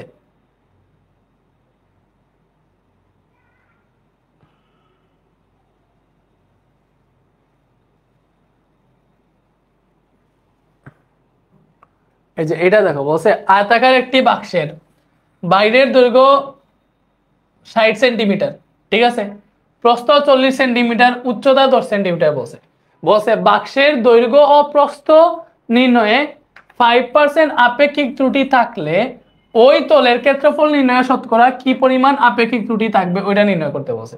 তো ভালো করে বুঝো, তোমাকে কি বলছে, এই দৈর্ঘ্য আর প্রস্থ নির্ণয়ে আপেক্ষিক ত্রুটি আছে এবং ওই তলের ক্ষেত্রফল, ওই তলের ক্ষেত্রফল মানে কি, দৈর্ঘ্য আর প্রস্থ বরাবর যে তলটা আছে ওই তলের ক্ষেত্রফল বের করতে বলছে। তো এখানে তুমি উচ্চতা যে এটা আছে, যেহেতু ক্ষেত্রফল পরিমাণে আপেক্ষিক ত্রুটি বের করবা, তো উচ্চতা যে এখানে আছে এটা আপাতত ভুলে যাও, এটা আপাতত ভুলে যাও। তুমি বুঝো এটা একটা আয়তাকার বাক্সের বাইরের দৈর্ঘ্য আর প্রস্থ দেওয়া আছে এবং ওই যে তলটা, ওই তলের আপেক্ষিক ত্রুটি বের করতে বলছে, এটা মনে করো কোয়েশ্চন, ঠিক আছে। আচ্ছা তাইলে এখানে দেখো বলছে দৈর্ঘ্য ও প্রস্থ নির্ণয়ে তোমার 5% আপেক্ষিক ত্রুটি আছে, এই যে এখানে আপেক্ষিক ত্রুটি এখন বলে দিছে যে 5% আপেক্ষিক ত্রুটি আছে। তুমি কি করবা, ফার্স্টে এটাতে লিখবা যে এখানে কি কি দৈর্ঘ্য দেওয়া আছে, মানে এই যে যে দৈর্ঘ্যগুলো দেওয়া আছে এগুলো তার পরিমাপকৃত দৈর্ঘ্য। তো তুমি লিখো এখানে পরিমাপকৃত দৈর্ঘ্য কত দেওয়া আছে, পরিমাপকৃত দৈর্ঘ্য, দেখো পরিমাপকৃত দৈর্ঘ্য কত দেওয়া আছে ভাইয়া, পরিমাপকৃত দৈর্ঘ্য দেওয়া আছে হচ্ছে আমাদের 60 সেন্টিমিটার, সেন্টিমিটারে দেওয়া। পরিমাপকৃত পরিমাপকৃত প্রস্থ কত দেওয়া আছে, পরিমাপকৃত প্রস্থ দেওয়া আছে ভাই আমাদের 40 সেন্টিমিটার, কি দেওয়া আছে 40 সেন্টিমিটার। এইবার আপেক্ষিক ত্রুটি কত দেওয়া আছে, 5% আপেক্ষিক ত্রুটি, কত পার্সেন্ট আপেক্ষিক ত্রুটি ভাইয়া, 5% আপেক্ষিক ত্রুটি দেওয়া আছে, ঠিক আছে। ওকে, তাহলে তুমি লেখো এখানে, দেখো বাক্সের দৈর্ঘ্য ও প্রস্থ নির্ণয়ে 5% আপেক্ষিক ত্রুটি আছে, দ্যাট মিন্স তার দৈর্ঘ্য নির্ণয়ে দৈর্ঘ্যের 5% আপেক্ষিক ত্রুটি আছে, প্রস্থ নির্ণয়ে প্রস্থের 5% আপেক্ষিক ত্রুটি আছে। তো তোমাকে হিসাব করতে হবে, দেখো দৈর্ঘ্য নিয়ে তুমি যেহেতু এটার ক্ষেত্রফল পরিমাণে আপেক্ষিক ত্রুটি বের করবা, সো ক্ষেত্রফল পরিমাপের চূড়ান্ত ত্রুটি বের করতে হইলে তোমার সর্বোচ্চ সর্বনিম্ন ক্ষেত্রফল এগুলো লাগবে, এই জন্য তোমাকে এটা এইভাবে করা লাগবে। দেখো পরিমাপকৃত দৈর্ঘ্য 60 সেন্টিমিটার, এটা দেখো দৈর্ঘ্য প্রস্থ দুইটা জিনিস আছে। আচ্ছা, সো তুমি এখান থেকে লিখো যে দৈর্ঘ্য নির্ণয়ে ত্রুটি, দেখো এটা যান্ত্রিক ত্রুটি, দৈর্ঘ্য নির্ণয়ে যান্ত্রিক ত্রুটিটা আমরা বের করতেছি। দৈর্ঘ্য নির্ণয়ে যান্ত্রিক ত্রুটি ই সমান কি হবে, প্লাস মাইনাস কত হবে এটা বের করবা। দেখো বলছে দৈর্ঘ্য নির্ণয়ে ত্রুটি কত, দৈর্ঘ্য নির্ণয়ে ত্রুটি হচ্ছে 5%, দ্যাট মিন্স এটা কার 5%, দৈর্ঘ্যের 5%। সো দৈর্ঘ্য কত 60 সেন্টিমিটার, এই 60 সেন্টিমিটারের 5%, জিনিসটা কি বুঝছি আমরা। দেখো তার দৈর্ঘ্য নির্ণয়ে আপেক্ষিক ত্রুটি ছিল 5%, কত পার্সেন্ট ছিল 5%, তো এই দৈর্ঘ্য নির্ণয়ের যান্ত্রিক ত্রুটি কি হবে? এই যে দৈর্ঘ্য যেটা আছে, দৈর্ঘ্য যেটা দেওয়া আছে এই দৈর্ঘ্যের 60 মানে 5% হবে, এটাই তো স্বাভাবিক নাকি? দৈর্ঘ্যের 5% হবে না? অবশ্যই। তাহলে তুমি দেখো এটা যদি হিসাব করি আমরা 60 ইন্টু 5% মানে কি আমাকে বলো? 5% মানে হচ্ছে 100/5। তো এটা হিসাব করি আমরা ক্যালকুলেটর দিয়ে, আমি ডিরেক্ট ক্যালকুলেটর দিয়ে হিসাব করে ফেলতেছি। 60 ইন্টু 5%, ঠিক আছে? তো এটার মান আসতেছে 3। এটার মান কত আসতেছে ভাইয়া? 3 আসতেছে দ্যাট মিনস প্লাস মাইনাস 3 আসতেছে। এটার মান কত আসতেছে? Plus minus 3। যেহেতু এগুলা সেন্টিমিটারে, এটাও সেন্টিমিটার আসবে, প্লাস মাইনাস 3 সেন্টিমিটার। এটা হচ্ছে আমাদের দৈর্ঘ্য নির্ণয় যান্ত্রিক ত্রুটি, ঠিক আছে? তো প্রস্থ নির্ণয় তো সেম 5% আপেক্ষিক ত্রুটি আছে। তো এই প্রস্থ নির্ণয় যান্ত্রিক ত্রুটি বের করো, ভালো করে বুঝো। প্রস্থ নির্ণয় যান্ত্রিক ত্রুটি বের করতে হবে। তো প্রস্থ নির্ণয় যান্ত্রিক ত্রুটি কি হবে? প্রস্থ নির্ণয় যান্ত্রিক ত্রুটি হবে, দেখো এই যে প্রস্থ নির্ণয়, দৈর্ঘ্য নির্ণয়টা যদি তুমি E1 ধরো, প্রস্থ নির্ণয়টা E2 ধরে ফেলো। তো এটাও কার? প্রস্থ নির্ণয় 5% আপেক্ষিক ত্রুটি। কার 5%? অবশ্যই প্রস্থ, যেটা এই প্রস্থের 5%। তো প্রস্থ 40, এই 40-এর 5% হবে প্রস্থ নির্ণয় আপেক্ষিক ত্রুটি, ঠিক আছে? এইভাবে যদি বলে দেয়, এইভাবে এগুলো হিসাব করে। তো 40 ইন্টু 5%, এটা যদি তুমি হিসাব করো ভাইয়া, তো এটা কত আসে দেখো, এটা আসে আমাদের 2, তাহলে প্লাস মাইনাস 2 সেন্টিমিটার আসতেছে। এটা হচ্ছে আমাদের প্রস্থ নির্ণয়ের যান্ত্রিক ত্রুটি। তো এইবার আমাদেরকে কি বের করতে হবে?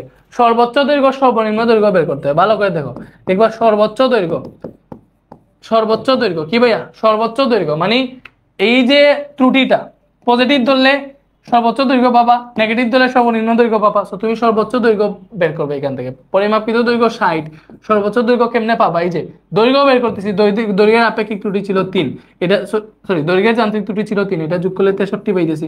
এটা পাইছি সর্বোচ্চ দৈর্ঘ্য। তাহলে সর্বনিম্ন দৈর্ঘ্য কত পাবো? সর্বনিম্ন দৈর্ঘ্য কত পাবো?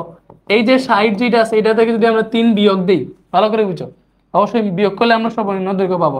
তাহলে 57 সেন্টিমিটার এটা সর্বনিম্ন দৈর্ঘ্য পাইছি। সেম ভাবে আমাকে সর্বোচ্চ প্রস্থ সর্বনিম্ন প্রস্থ বের করতে হবে। তুমি বের করো। অতএব সর্বোচ্চ প্রস্থ, সর্বোচ্চ প্রস্থ কি হবে? তার প্রস্থ ছিল 40, প্রস্থ নির্ণয় আপেক্ষিক ত্রুটি 2, এই 2 যোগ করলে এখানে পাইছি আমি 42। কি পাইছি ভাইয়া? 40 প্লাস 2, এখানে 42 সেন্টিমিটার পাইছি। এটা পাইছি সর্বোচ্চ প্রস্থ। তুমি এখন সর্বনিম্ন প্রস্থ বের করো। তো সর্বনিম্ন প্রস্থ কি হবে? এই যে 40 থেকে যদি 2 বিয়োগ দাও, তাহলে যেটা পাবা এটা সর্বনিম্ন প্রস্থ।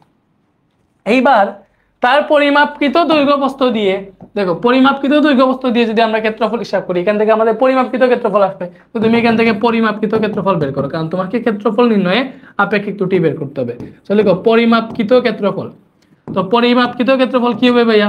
পরিমাপকৃত দৈর্ঘ্য যেটা, পরিমাপকৃত প্রস্থ। দেখো দৈর্ঘ্য প্রস্থ দেওয়া থাকলে ক্ষেত্রফল কি? দৈর্ঘ্য ইন্টু প্রস্থ আমরা এমনিতেই জানি। তাহলে পরিমাপকৃত দৈর্ঘ্যের সাথে পরিমাপকৃত প্রস্থ যেটা আছে ওইটা যদি গুণ দেও, তাহলে এখান থেকে যেটা পাবা এটা হচ্ছে আমাদের পরিমাপকৃত ক্ষেত্রফল, স্বাভাবিক। তো 60 ইন্টু 40, এটা আসতেছে আমাদের 2400। 2400 কত আসছে ভাইয়া? 2400 পরিমাপকৃত ক্ষেত্রফল, এত বর্গ সেন্টিমিটার, বুঝছি?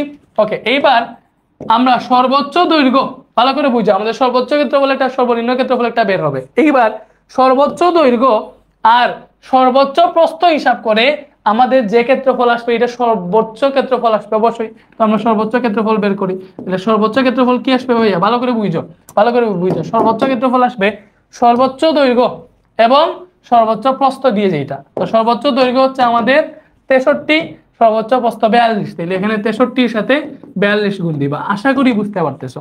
তো 63 ইন্টু 42 কত আসলো? 2646। এত কি ভাইয়া? সেন্টিমিটার স্কোয়ার, ঠিক আছে? যেহেতু সেন্টিমিটার একক, তো বর্গ সেন্টিমিটার আসবে। তো সর্বনিম্ন ক্ষেত্রফল বের করি। তো সর্বনিম্ন ক্ষেত্রফল কি হবে? আমাদের সর্বনিম্ন দৈর্ঘ্যটার সাথে, সর্বনিম্ন দৈর্ঘ্য হচ্ছে 57, সর্বনিম্ন দৈর্ঘ্য কত? 57। এই সর্বনিম্ন দৈর্ঘ্যের সাথে সর্বনিম্ন প্রস্থ যদি গুণ দেই, তাহলে হচ্ছে আমাদের সর্বনিম্ন ক্ষেত্রফল আসবে। তো 57 ইন্টু 38, এটা কত আসছে ভাইয়া? 2166। কত আসছে? 2166। তো সর্বনিম্ন ক্ষেত্রফল কত আসছে? 2166, এত সেন্টিমিটার স্কোয়ার, ঠিক আছে? আচ্ছা, তো এইবার আমাকে কি বের করতে হবে? এইবার অবশ্যই আমাকে এখানে হচ্ছে ক্ষেত্রফল নির্ণয়ের ত্রুটি কত এটা বের করতে হবে। তো আমরা এটা বের করি একটু। ক্ষেত্রফল নির্ণয়ের ত্রুটি কত? দেখো ক্ষেত্রফল নির্ণয়ের ত্রুটি, ওকে। তো এইবার লিখো যে অতএব ক্ষেত্রফল নির্ণয়ের ত্রুটি। তো ক্ষেত্রফল নির্ণয়ের ত্রুটিটা তুমি কেমনে বের করবা ভাইয়া? তো তোমাকে দেখাইছি। ফার্স্টে কি করবা? এই যে পরিমাপকৃত ক্ষেত্রফল পাইছি আমরা এইটা, সর্বোচ্চ ক্ষেত্রফল পাইছি এইটা, তাইলে এই সর্বোচ্চ ক্ষেত্রফল যেটা আছে এটা থেকে পরিমাপকৃত ক্ষেত্রফল যদি বিয়োগ দিই তাহলে এখানে একটা ত্রুটি পাবো। এটা থেকে পরিমাপকৃত ক্ষেত্রফলটা বিয়োগ দিতেছি, এখানে হচ্ছে আমরা একটা ত্রুটি পাবো। 2646 থেকে আমরা 2400 বিয়োগ দিব, সো এখান থেকে ত্রুটি আসবে 246। কত আসবে? 246 সেন্টিমিটার স্কোয়ার। ঠিক আছে, এরপরে আমরা কি করব, এই যে তার সর্বোচ্চ, এখন হচ্ছে পরিমাপকৃত ক্ষেত্রফল আর সর্বনিম্ন ক্ষেত্রফল, এই দুইটা তুলনা করলে একটা ত্রুটি পাবো। তো দেখো সর্বনিম্ন ক্ষেত্রফল থেকে পরিমাপকৃত ক্ষেত্রফল বেশি, তাহলে আমরা এই পরিমাপকৃত ক্ষেত্রফল থেকে সর্বনিম্ন ক্ষেত্রফলটা যদি বিয়োগ দেই, ঠিক আছে, তাইলে হচ্ছে এখান থেকে আমাদের কি আসবে ভাইয়া, আরেকটা ত্রুটি আসবে, ক্ষেত্রফল নির্ণয়ের ত্রুটি। সো এটা আসতেছে আমাদের 234 সেন্টিমিটার স্কয়ার। এবার এই যে দুইটা ত্রুটি পাইছি, ভালো করে বুঝো, এটা হচ্ছে একটা ত্রুটি, এটা আরেকটা ত্রুটি। সো এটা দেখে কোন ত্রুটি আমরা কাউন্ট করব, অবশ্যই যেই ত্রুটি বেশি এটাই হচ্ছে আমাদের চূড়ান্ত ত্রুটি। সো এই দুইটার মধ্যে চূড়ান্ত ত্রুটি কোনটা হবে, তাহলে লিখো এই দুইটার মধ্যে চূড়ান্ত ত্রুটি হবে আমাদের এই যে বড়, যেটা বড় 246, এটা হবে আমাদের চূড়ান্ত ত্রুটি। তো 246 সেন্টিমিটার, এটা হবে কি ভাই, এটা হবে আমাদের চূড়ান্ত ত্রুটি। ঠিক আছে, তাহলে চূড়ান্ত ত্রুটি পেয়ে গেলেই তো আমরা আপেক্ষিক ত্রুটি পেয়ে যাব। তাহলে আপেক্ষিক ত্রুটির সূত্র কি ভাইয়া, আপেক্ষিক ত্রুটির সূত্র হচ্ছে চূড়ান্ত ত্রুটি, দেখো চূড়ান্ত ত্রুটি যেটা, এটা বসাই দিছি, ডিভাইডেড বাই পরিমাপকৃত ক্ষেত্রফল। পরিমাপকৃত ক্ষেত্রফল কত, 2400, পরিমাপকৃত ক্ষেত্রফল ইনটু 100%, এটাই হচ্ছে হিসাব। দেখো আপেক্ষিক ত্রুটির সূত্র তো জানো, এখানে সূত্র লিখো ফার্স্টে, চূড়ান্ত ত্রুটি ডিভাইডেড বাই পরিমাপকৃত মান মেইনলি। তো এখানে ক্ষেত্রফল নিয়ে আপেক্ষিক ত্রুটি বের করতেছি, এখানে পরিমাপকৃত ক্ষেত্রফল লিখবা ইনটু 100%। এই যে আমি জাস্ট দুইটা মান বসাই দিছি, এটা চূড়ান্ত ত্রুটি, এটা পরিমাপকৃত ক্ষেত্রফল। তো এটা হিসাব করলে যেটা আসবে এটাই হচ্ছে আমাদের আপেক্ষিক ত্রুটি। ভাই কি বুঝাইতে পারতেছি? তো এটা আসতেছে আমাদের 10.25%, এটা হচ্ছে আমাদের আপেক্ষিক ত্রুটি। সো বুঝছো এটা, আমাকে বলো এটা কি আমরা বুঝতে পারছি? বলো এটা কি বুঝছি? হ্যাঁ, সবগুলার সাথে ত্রুটি প্লাস মাইনাস করতে হবে। তুমি সবগুলার সাথে বলতে এটা যেহেতু ক্ষেত্রফল নির্ণয় আপেক্ষিক ত্রুটি বের করতেছি আমরা, তো এটার দৈর্ঘ্য আছে, প্রস্থ আছে, দ্যাট মিন্স দৈর্ঘ্য নির্ণয় একটা ত্রুটি আছে, প্রস্থ নির্ণয় ত্রুটি আছে। তো তুমি দুইটার ক্ষেত্রেই হচ্ছে প্লাস মাইনাস করতে হবে। ঠিক আছে, বুঝতেছো? না বুঝার কিছু নাই, এটা একদম ইজি। এবার হচ্ছে আমি আরেকটা করে আসি, সিকিউ থেকে করে আসি এটার একটা মানে, তাইলে আরো ক্লিয়ার হওয়া জিনিসটা।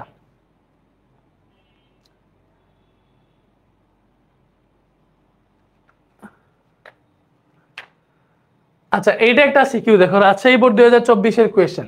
ঠিক আছে, আচ্ছা এই যে এই সিকিউটার গ নাম্বারটা আমরা করে ফেলছিলাম, এটা বানিয়ে সমাপতন বের করতে বলছিল, এটা হচ্ছে আমরা করে ফেলছিলাম সামনে নিয়ে এটা। তো এটা পারবো আমরা, সিকিউ সলভ করতেছি এখন। দেখো এই যে রাজশাহী বোর্ড 24-এর গ নাম্বারটা, এই যে বসে একটা স্লাইড ক্লিপার্সের সাহায্যে একটা গণকের এক পৃষ্ঠের আয়তন পরিমাপে, এক পৃষ্ঠের আয়তন পরিমাপে, ঠিক আছে, গণকের এক বাহুর দৈর্ঘ্য পরিমাপ করে পাওয়া গেল 6.48 সেন্টিমিটার, যেখানে প্রধান স্কেল পার্ট 6.4 সেন্টিমিটার, যে অনেক কিছু বলে দিছে। তো আমাদের এখানে তারা পরিমাপ করে যে মানটা পাইছে ওইটা হিসাব, তারা পরিমাপ করে মান পাইছে 6.48 সেন্টিমিটার। ঠিক আছে, এটা হচ্ছে তাদের পরিমাপকৃত মান, গণকের বাহুর দৈর্ঘ্য আর কি। দৈর্ঘ্য পরিমাপে 4% ত্রুটি বিদ্যমান, বলছে এই গণকের যে দৈর্ঘ্য পরিমাপ করছে এই দৈর্ঘ্য পরিমাপে তাদের 4% ত্রুটি বিদ্যমান। বলছে গণকের এক পৃষ্ঠের আয়তন, মানে গণকের আয়তন পরিমাপে পরিমাপটি যথেষ্ট নির্ভরযোগ্য হবে কিনা গাণিতিকভাবে বিশ্লেষণ করো। এক পৃষ্ঠের আয়তন, ঠিক আছে, গণকের এক পৃষ্ঠের আয়তন। সো এটা কি তোমরা পারবা, আমাকে বলো, এই ম্যাথটা কি তোমরা পারবা? পারার তো কথা না।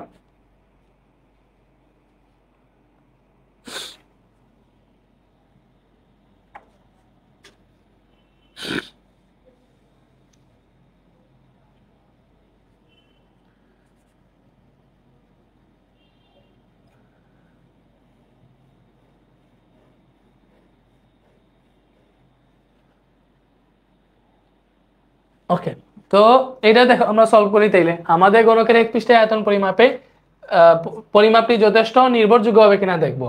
যথেষ্ট নির্ভরযোগ্য বলতে কি আমি বুঝাই, বসে গণকের এক পৃষ্ঠের আয়তন পরিমাপে পরিমাপটি যথেষ্ট নির্ভরযোগ্য হবে কিনা, দেখবেন আমরা এইটার গণকের এক পৃষ্ঠের পরিমাপে আপেক্ষিক ত্রুটি বের করব।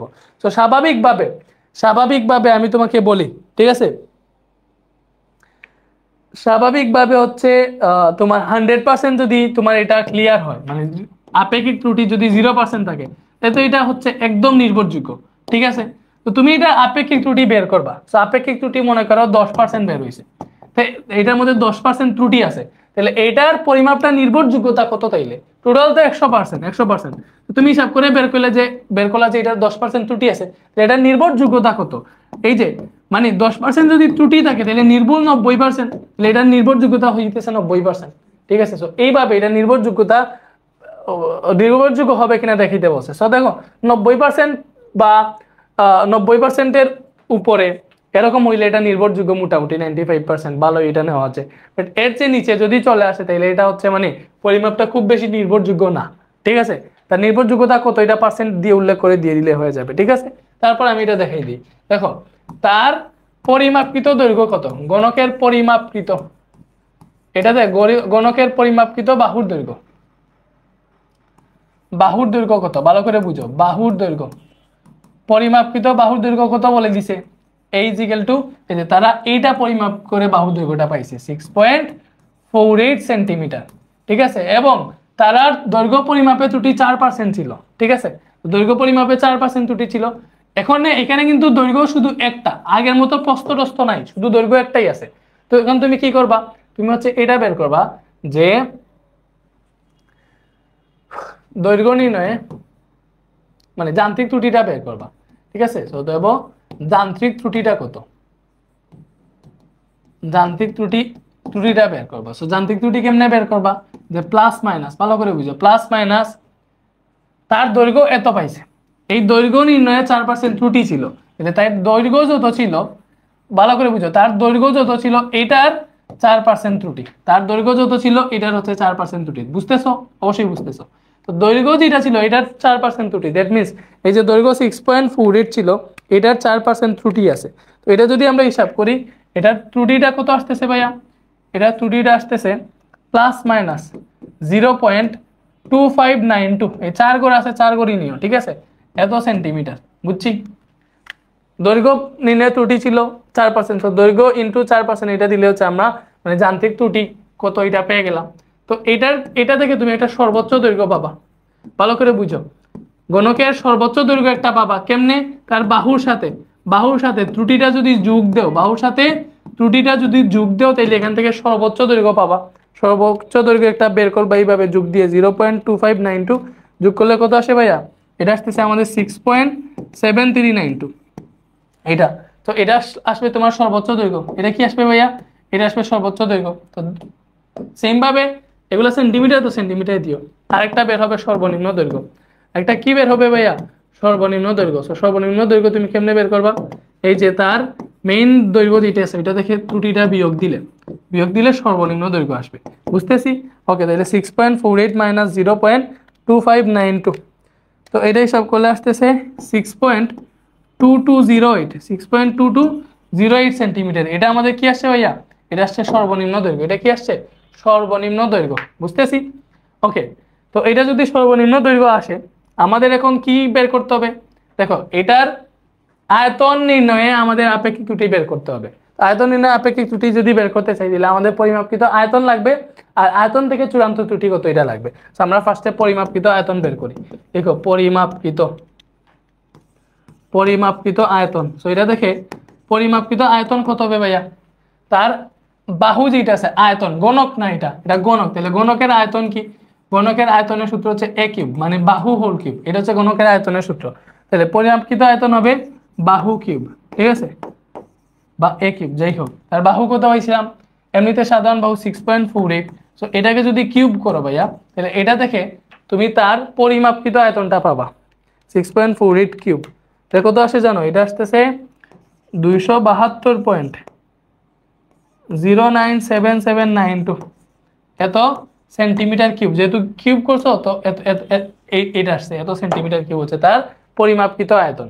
ঠিক আছে, এরপর সর্বোচ্চ দৈর্ঘ্য থেকে সর্বোচ্চ আয়তন পাবা না, এই সর্বোচ্চ আয়তন আমরা বের করবো। তো লিখো সর্বোচ্চ আয়তন। সর্বোচ্চ আয়তন কি হবে, সর্বোচ্চ আয়তন হবে সর্বোচ্চ আয়তন। তো সর্বোচ্চ আয়তন কি হবে ভাইয়া, এই যে তার সর্বোচ্চ দৈর্ঘ্য এটা ছিল 6.7392, এই সর্বোচ্চ দৈর্ঘ্যকে যদি কিউব করে তাহলে সর্বোচ্চ আয়তন পাবা 6.7392 হোল কিউব। এটা থেকে আমরা কত পাইলাম 306.07 30107। আমি সবগুলা লিখতেছি বুঝছো, তুমি চাইলে এটলিস্ট দশমিকের পরে 4 ঘর লিখবা, ঠিক আছে, দশমিকের পরে কত ঘর লিখবা, 4 ঘর লিখবা, 4 ঘর লিখবা, বাট এখানে 6 ঘর ছিল জন্য আমি 6 ঘর লিখে দিতেছি, কারণ এগুলা সূক্ষ্মভাবে আনসার আসা লাগে। তো এত সেন্টিমিটার কিউব, কত ভাইয়া, এত সেন্টিমিটার কিউব।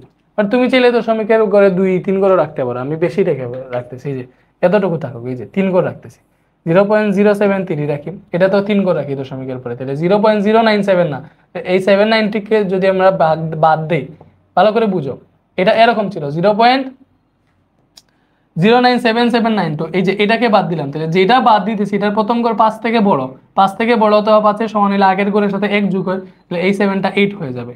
এগুলা বাদ দেওয়া ভালো করে বুঝতে হবে, এই যে আগে 7 ছিল, এটা 8 হয়ে যাবে, এই যে এইটা, তো দশমিক পরে আমি 3 ঘর রাখতেছি, তাইলে ঠিক আছে। তো এত সেন্টিমিটার কি হচ্ছে আমাদের সর্বোচ্চ আয়তন। তো এইবার সর্বনিম্ন বাহু থেকে সর্বনিম্ন আয়তন পাবো।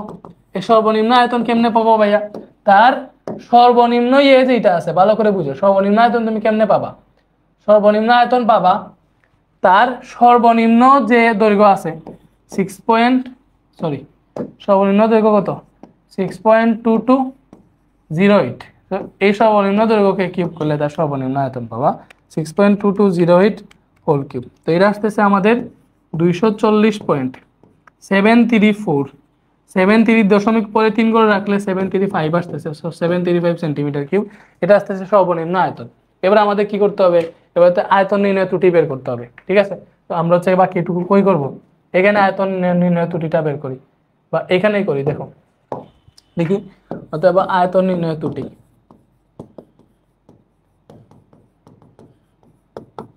ওকে, ত্রুটি কেমনে হিসাব করব, ফার্স্টে হচ্ছে তার সর্বোচ্চ আয়তন যেটা আছে, দেখো এটা তো বেশি, সর্বোচ্চ আয়তন থেকে এটা হচ্ছে পরিমাপকৃত আয়তন, পরিমাপকৃত আয়তন বিয়োগ দিব, সর্বোচ্চ আয়তন হচ্ছে 306.0773, এই 306.073 থেকে এই যে তার পরিমাপকৃত আয়তন কত 272.098, এটা বিয়োগ দিব, ঠিক আছে, এটা বিয়োগ দিব।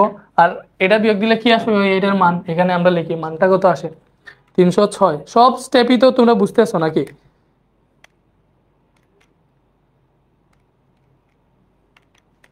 এই যে এটা আসতেছে আমাদের 33.975, কোথায় আসতেছে 975 সেন্টিমিটার কিউব। এরপরে আরেকটা আয়তনের ত্রুটি বের হবে কেমনে, তার ওই যে পরিমাপকৃত আয়তন আর সর্বনিম্ন আয়তনের এই দুইটা তুলনা করলে, তাহলে সর্বনিম্ন আয়তন এইটা, পরিমাপকৃত আয়তন এটা, সর্বনিম্ন আয়তন কম দেখাইতেছে, তাহলে পরিমাপকৃত আয়তন থেকে, দেখো পরিমাপকৃত আয়তন থেকে আমি যদি সর্বনিম্ন আয়তনটা বিয়োগ দিয়ে দেই, তাহলে এখানে আরেকটা ত্রুটি পাবো, ঠিক আছে। 735 এটা বিয়োগ দিলাম, এটা বিয়োগ দিলে কত আসে 272.098 মাইনাস 240.735 না, এটা হ্যাঁ, এটা যদি বিয়োগ দিই তাহলে আমাদের আসতেছে 31.363 সেন্টিমিটার কিউব। তো এই দুইটার মধ্যে বেশি কোনটা, এই যে বেশি এইটা না, এটা বেশি দেখাই দিচ্ছে, তাইলে বেশি যেটা এটাই হবে আমাদের চূড়ান্ত ত্রুটি, তাইলে অতএব চূড়ান্ত ত্রুটি কোনটা হবে, এই বেশিটা। তো বেশি কত 33.975, এটা হচ্ছে আমাদের বেশি, তো এটা হচ্ছে চূড়ান্ত ত্রুটি। তাহলে আপেক্ষিক ত্রুটি কি হবে, আপেক্ষিক ত্রুটি হবে চূড়ান্ত ত্রুটি, ঠিক আছে, উপরে হবে চূড়ান্ত ত্রুটি ডিভাইডেড বাই, নিচে কি হবে, নিচে হবে পরিমাপকৃত আয়তন, যেহেতু আয়তন নির্ণয় করতেছি নিচে হবে পরিমাপকৃত আয়তন, পরিমাপকৃত আয়তন কত, এই যে এইটা, এটা হচ্ছে পরিমাপকৃত আয়তন 272.098 ইন্টু 100%, এই যে যা সূত্রটা বসাইছি, এরপরে তুমি হিসাব করো, এটা হিসাব করি 33.975 ডিভাইডেড বাই 272.098 ইন্টু 100%, তো এটা যদি হিসাব করি আমাদের কত আসতেছে 12.48 বা 1.49% আপেক্ষিক ত্রুটি বের হয়েছে। সেটার আপেক্ষিক ত্রুটি বের কতটুকু হয়েছে 12.49%, তাইলে এইটার গ্রহণযোগ্যতা কত হবে, বসে যথেষ্ট নির্ভরযোগ্য হবে না, তাইলে লিখো অতএব গ্রহণযোগ্যতা, লিখো লিখো অতএব। তো তোমার যদি শুধু আপেক্ষিক ত্রুটি বের করতে বলতো এটাতেই কিন্তু আনসার, বাট বলছে যে আয়তন পরিমাপটি যথেষ্ট নির্ভরযোগ্য হবে কিনা, ঠিক আছে। তুমি যদি বলতে পারো যে যেহেতু এখানে ত্রুটি 12.49% বের হয়েছে, তাহলে এটা খুব বেশি নির্ভরযোগ্য না, ঠিক আছে।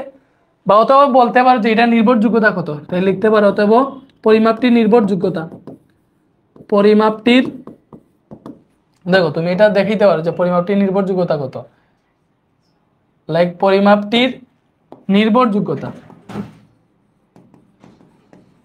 নির্ভরযোগ্যতা কত হবে ভালো করে বুঝো, টোটাল ছিল 100%। 100% থেকে এই যে 12.49 আছে না, এটা যদি আমরা বিয়োগ দিয়ে দিই, ঠিক আছে, টোটাল ছিল 100%। ভালো করে বুঝো, টোটাল ছিল 100%। তো এই 100% থেকে আমরা যদি তার ত্রুটি যেটা বের হয় সেটা যদি বিয়োগ দিয়ে দিই, তাহলে যেটা বের হবে এটা হচ্ছে তার পরিমাপটির সঠিক মান আর কি, নির্ভরযোগ্যতা। তার ত্রুটি যেটা, ওইটা তো ত্রুটি, ঠিক আছে। তো ত্রুটি যদি বিয়োগ দিই তাহলে ওটা আসবে আমাদের হচ্ছে মানে ভেরিফাইড মান যেটা, এটা তো তার নির্ভরযোগ্যতা আসতেছে কত, 87.51%। এটা নির্ভরযোগ্যতা, ঠিক আছে। এটা কি যথেষ্ট নির্ভরযোগ্য? মোটামুটি নির্ভরযোগ্য আছে 87%, অনেক ভালোই। তো এইভাবেও আনসার করতে পারবা। আজকে অনেক পড়া হয়েছে, আজকে কি ছুটি দিয়ে দিব? বলো, আজকে কি ছুটি দিয়ে দিব? আরো একটা ক্লাসে ইনশাল্লাহ আমরা সিকিউ আর এমসিকিউ সলভ করে ফেলতে পারবো। সামনের ক্লাসটা অনেক লম্বা হবে, আমরা সিকিউ এমসিকিউ সব সলভ করবো, তো সামনের ক্লাসটা অনেক লম্বা লম্বা হইতে পারে, ঠিক আছে। তো আমরা আপেক্ষিক ত্রুটি এই জিনিসপাতি বুঝিয়ে ফেলছি। সামনের ক্লাস হচ্ছে আমি তোমাদেরকে একটা জিনিস শিখাবো, সেটা হচ্ছে ওই যে কয়েকটার কোনটার আয়তন কি রকম, সিলিন্ডারের আয়তন, গোলকের আয়তন টায়তন, এগুলো ভালোভাবে শিখাবো। এগুলো ফার্স্টে শেখানো উচিত ছিল, এগুলো হচ্ছে আমরা নেক্সট ক্লাসে শিখবো। নেক্সট ক্লাসটাও দেখো, তোমাদেরকে যারা ফুল শিখতে চাও সবগুলা লেকচার দেখতে হবে, ঠিক আছে। তো আজকে এতটুকু, এতটুকু থেকে হচ্ছে আমরা দেখছো মানে চ্যাপ্টারটা মোটামুটি ক্লিয়ার করে ফেলছি, কারণ চ্যাপ্টার থেকে তোমরা আনসার করতে পারবা। তো বাকি যা যা আছে আমরা হচ্ছে আর সিকিউ আছে, এমসিকিউ আছে, এবং আরো কিছু জিনিস আছে, ওইটা হচ্ছে আমরা নেক্সট ক্লাসে ক্লিয়ার করে ফেলবো, আরেকটা ক্লাসে শেষ হয়ে যাবে। আজকে আমরা কত ঘন্টা পড়লাম তোমরা কি আমাকে বলতে পারবা যে কত সময় হয়েছে? 1.5 ঘন্টা হয়ে গেছে। তাইলে ভালো থাকো সবাই, আল্লাহ হাফিজ, টাটা, গুড বাই।